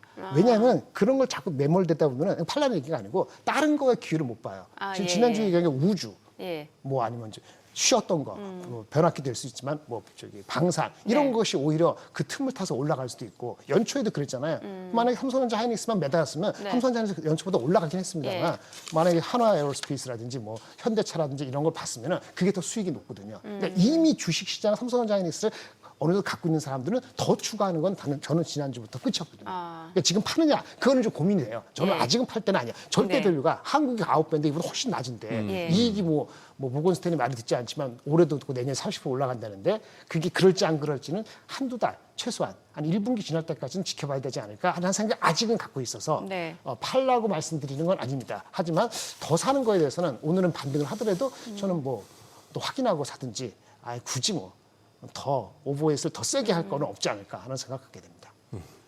어머님 고민되시겠다. 왜요? 삼성전자를 계속 홀딩이냐, 좀 예. 줄이시느냐. 제 엄마요? 20만 원까지 갖고 가겠대. 20만 원까지. 그러니까 그런 걸 정하지 마시고 예. 이거 제가 준비된 거 보여주셨어요? 이거 저기 오늘 파워포인트 이 영상을 보여드려야겠네요. 파워포인트 요거. 예. 그게 뭐예요? 손에 손잡고. 손에 손잡고는 뭐예요? 이제 파워포인트 보내드렸는데 이걸 갖고 얘기해야지 전달하는데. 파워포인트? 예. 네. 안 드렸구나. 어. 이게 마이크론이 지금 주가가 10.7배예요. PER이. 네. 마이크론이. 마이크론 예. 10.7배. 그러면 삼성전자 하이닉스가 얼마 배수를 줘야 될까? 이거만 한국 사람이 알고 있으면 돼요. 얼마 줘야 마이크론 10.7배가 예. 얼마 10일 갔었고 예. 옛날에 2개월 전에는 그거 지금 7배였다고. 12개월 선행 PER이죠. 선행 전부? PER이죠. 네. 그게 10.7배 정도 된다고. 네. 그러면 삼성전자 SK하이닉스는 얼마 줘야 될 것 같아요? 앵커니한테 여쭤보는 거. 얼마 정도 PER 줘야 될까? 저 정확히 마이크론이 10.7배인데. 마이크론 10년치를 땡긴 건데 우리는 몇 년치를 땡겨주면 좋을 것 같아요. 삼성과 하이닉스는. 마이크론이 10.7배 그대로 있으면 삼성전자 하이닉스는 절대 10.7배 이상 못 갑니다. 왜요? 그건 대한민국 회사이기 때문에. 대한민국 회사이기 때문에. 대한민국에 상장돼 있어서요. 그게 과거에는 삼성전자 같은 경우는 한 20에서 30% 할인을 받았고요. 꼭 하이닉스는 반토막 이하. 마이크론이 10.7배면 6배도 안 되는 밸류 받았어요. 왜요? 한국 기업이 한국 증시에 상장돼 있다고. 그것 때문에. 예. 그런데 지금 최근에 삼성전자 하이닉스가 엄청 올라왔잖아요. 그러니까 과거만큼의 디스카운트는 아니라 하더라도 바로 똑같은 밸류시 받는 방법은 사실은 없어요. 마이크론이 12, 13배 가면 우리도 따라는 갈 겁니다. 먼저 따라가는 경우는 마이크론이 무슨 불이 나거나 경쟁력이 갑자기 3등이 아니고 뽀그라지기 전에는 이 정도 3등 쫓아오면은 예. 밸류는 그쪽이 주는 거예요. 그 10.7배 기준으로 얼마 전에 12배 갔을 때는 12배 갈 수 있지. 안 가면 10.7배면은 삼성전자에 대한 밸류는 11배 이상 가기는 어렵습니다. 근데 애널리스트 평균 목표 주가가 지금 21만 원이거든요. 네. 네. 모건 스탠리도 네, 20인데 네. 그것이 11배 근처예요. 11배 근처다. 목표가. 그럼 지금은 얼마냐? 훨씬 낮죠. 그다음에 하이닉스는 아까 반토막 나면 5-6배인데 그래도 위상이 높아졌으니까 반토막은 아니고 예전에 30%, 40% 네. 디스카운트하면 한 8배 정도가 칠 수 있는 거예요. 지금 얼마요? 8배 정도 하면은 이제 110만 원에서 120만 원 사이고 지금은 훨씬 낮죠. 그러니까 지금 팔 것이 나는데 그 목표 주가라는 것이 마이크론하고 손에 손잡고 하기 때문에 얘가 못 가서 계속 빠지면은 우리도 얘가 10% 빠진 만큼 빠지지 않지만 그 갭에 어느 정도의 리즈너블한 그 손에 손잡고 간다. 이렇게 말씀을 드릴 수 있는 거예요. 손에 손잡고. 예. 그게 현실이에요. 근데 그 추정 PER이라는 것이 이 회사가 12개월 후에 이 정도 수익을 낼 거야, 이익을 낼 거야. 거기에다가 몇 배를 그렇죠. 더해주느냐. 10년치나, 그게 이제 PER이고, 네네네. 요게 EPS입니다. 추정 EPS고, 네네네. 요거 곱한 게 이제 주가인데, 네네. 그러면 이 부분은 정확합니까? 추정 이익은 애널리스트들이 잘하고 있나요? 그러니까 애널리스트가 20명, 30명 있잖아요. 글쎄. 많이 커버하잖아요. 네. 그러니까 극단을 빼고 극단은 빼고. 중간적으로 했을 때 지금 말씀드리는 거예요. 아하. 만약에 윈터 이즈 카밍이라고 하는 모건 스탠리. 가 삼성전자를 무려 네. 다른 사람들은 올해를 얼마 보냐면 올해를 고작 170조, 고작 150조, 170조 보는데 고작. 이 아저씨는 245조를 했거든요. 누가 그런데 모건 스탠리가요? 근데 목표 주가는 되게 낮아요. 아까 21만 원 우리 평균이잖아요. 예, 예. 딱 그 정도만 줬어요. 그러면 밸류를 아주 낮게 쳐주는 건데. 그러니까 이 친구 기준으로 TP 21만 원을 245조라는 숫자에다 갖다 붙이면 목표한 PER 중 배수가 고작 6.7배입니다. 진짜. 6.7배. 아니 모건 스탠리 괘씸하네. 그리고 언제는 겨우. 하이닉스가 110만 원 줬는데 글쎄. 180조 이 애는 평균이 130조, 130조. 네네. 40도 높은데 110만 원밖에 안 줬어요. 그거는 5.7배예요. 근데 이거는 무슨 얘기냐면은 이 사람이 틀렸다고 얘기하는 중에 이 전망이 틀렸거나 아니면 이렇게 본다는 얘기는 내년도 이익이 내려갈 수도 있다. 아니면 내년도 성장률은 상당히 둔화된다. 그럼 그것은 올해 하반기에 볼 수 있다는 그런 논리가 되면은 이런 얘기가 완전히 틀리진 않아요.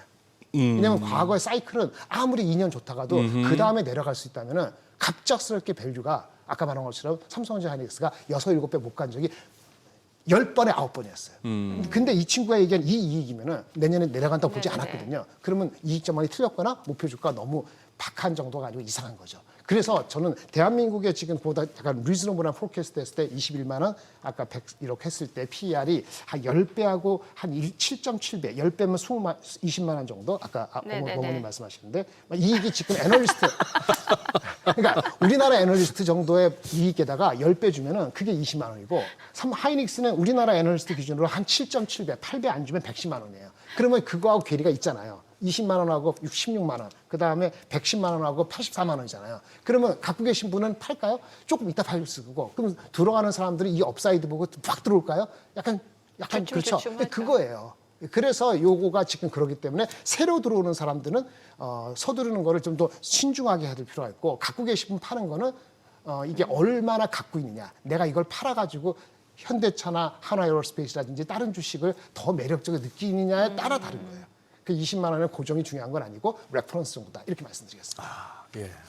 지금 제 짐작에 우리 시청자분들 집에서 댁에서 보시는 분들은 지금 다들 물 한 컵 하시러 다들 가셨을 것 같아요. 네. 우리 김 본부장님 설명만 들어도 목이 탈 것 같아요. 진짜 이 열정적인, 예? 저 보세요. 단추도 안 잠겨져 있어. 아니, 와이셔츠 소매. 이게 우리 또 김장현 상무의 또 매력이거든요. 죄송합니다. 예의가 없다고 또 뭐라 그러실래나.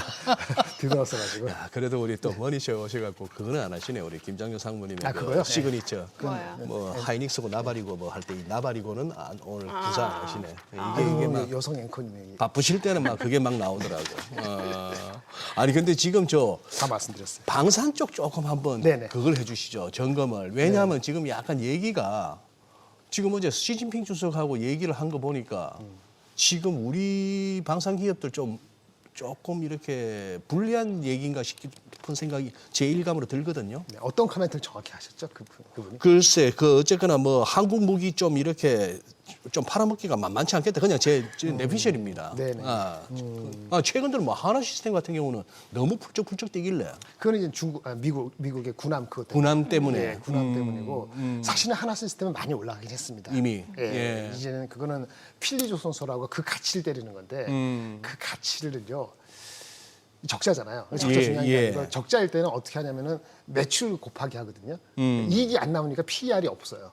PSR로 하는데 그걸 한 10배 정도. 10년치를 PER이 아니고 10년치 매출을 땡겨서 그거가 60%를 하나 시스템이 갖고 있거든요.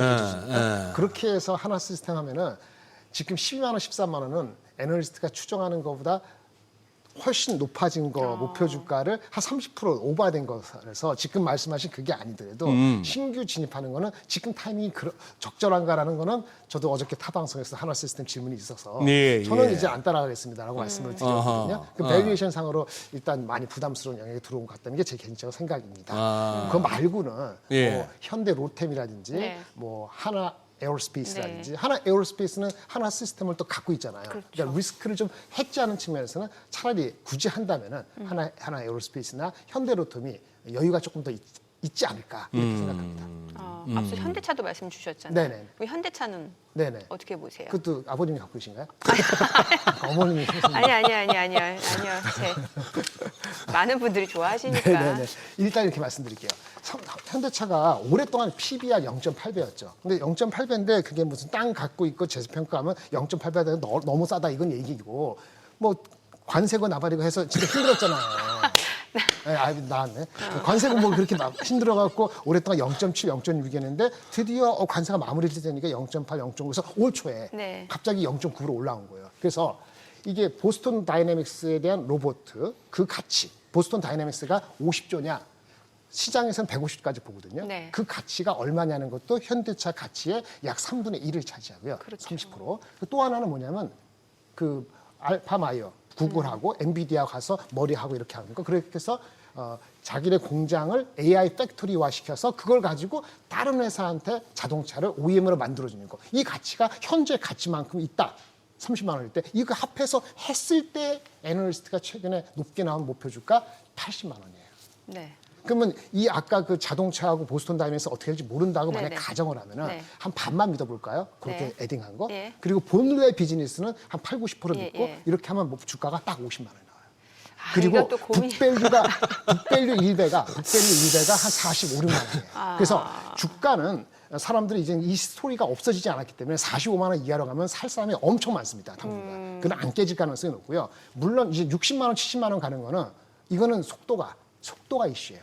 일단은 보스턴 다이너에 상장하는 거 진짜 이게 50조인지 아마 미국에 상장되니까 한 100조 이상 갈 것 같은데 그렇게 되면은 아까 말한 것처럼 50만 원보다 위쪽이 보이는 거고 진짜 알파마이오건 구글이건 엔비디아의 칩을 가져오고 엔비디아 알파마이오 가져오고 구글의 머리에 대는 걸 가져와서 이렇게 잘 만들어서 나오는 제품이 올해 말 정도 시제품이 나와서 28년부터 되는 거니까 그 스케줄대로 되면은 아까 제가 반만 믿는다는 반만 믿었다가 이게 왜 우리가 있는 거죠? 조금 올라가면 방향성은 살아 있다고 보는 건데 그 외국인은 왜 이렇게 파느냐? 지금 한 달 됐잖아요. 외국인은 그건 니네 생각이고 지금 그죠? 반도체가 너무 좋고 하다 보니까 너무 빨리 올라온 거 아니야 싶으니까 외국인은 현대차에 대해서 지금 반신반의 이하로 보기 때문에 50만 원 이하는 허용을 안 할 것 같은데 일단은 우리는 밸류가 예전하고는 다르다. 이렇게 믿기 때문에 제 생각에는 45만 원 북밸류, 50만 원 초반 여기서 계속 공방전을 한 몇 개월 정도는 더 가지 않을까. 다른 섹터가 갈 게 없으면은 올 수 있는데 다른 섹터에 여전히 갈 게 있잖아요. 2차 전지 있고 뭐 바이오도 있고 뭐 조방 원전도 있지 않습니까? 현대건설 같은. 제가 엊그저께 현대건설을 엄청 좋아한다 말씀을 드렸고 만약에 두산 에너비티하고 현대건설 하면 두산보다는 현대건설이다 말씀을 드렸는데 그건 뭐냐면 사람들이 뭘 모를 때 주가가 올라가요. 두산 에너비티는 이미 사람들이 이전부터 3개월 전 알았기 때문에 목표 주가 10만 원에 딱 머리에 박혀갖고 그걸 뚫으려면은 새로운 게 캐탈리스트가 필요한데 현대건설은 업사이드가 건설이라는 그 프레임에 찍어서 낮춰졌다가 이제 뚫었기 때문에 그 뚫었을 때 얼마나 업사이드인지 그 업사이드를 계산하는 데 있어서 현대건설을 누가 담당하죠? 건설에너지가 담당하잖아요. 건설에너지가 원전을 하고 그 흐름에 대해서 업사이드를 못 따라갈 수도 있거든요. 그런 측면에서 업사이드가 더 있다 이렇게 말씀드리는 거거든요. 이렇게 다른 게 볼 게 있어요. 그러면 현대차는 조금 일단 시세는 먹었으니까 쉬어가자 이런 걸 말씀드릴 수 있겠습니다. 알겠습니다. 오늘 너무 재밌게 잘 들었습니다. 고맙습니다. 네, 감사합니다.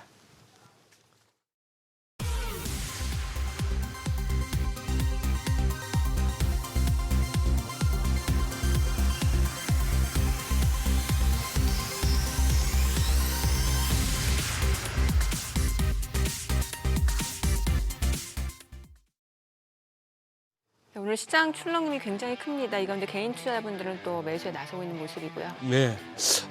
외국인이 지금 많이 파네요. 네. 그런 상황이고 오늘은 아직까지 기관도 순매수는 보이지 못하고 오로지 개인만이 지금 이 떨어지는 칼날을 받아내고 있는 중입니다. 네. 저희 방송 중에 전해드린 내용과 관련해서 모든 투자 판단의 책임은 투자자분들께 있다는 점 알려드립니다. 네. 세상의 모든 돈 되는 정보 머니쇼. 오늘은 여기서 인사드리겠습니다. 여러분의 모든 경제 SBS 비즈가 함께하겠습니다. 저희는 내일 오전 8시에 찾아뵙겠습니다. 고맙습니다.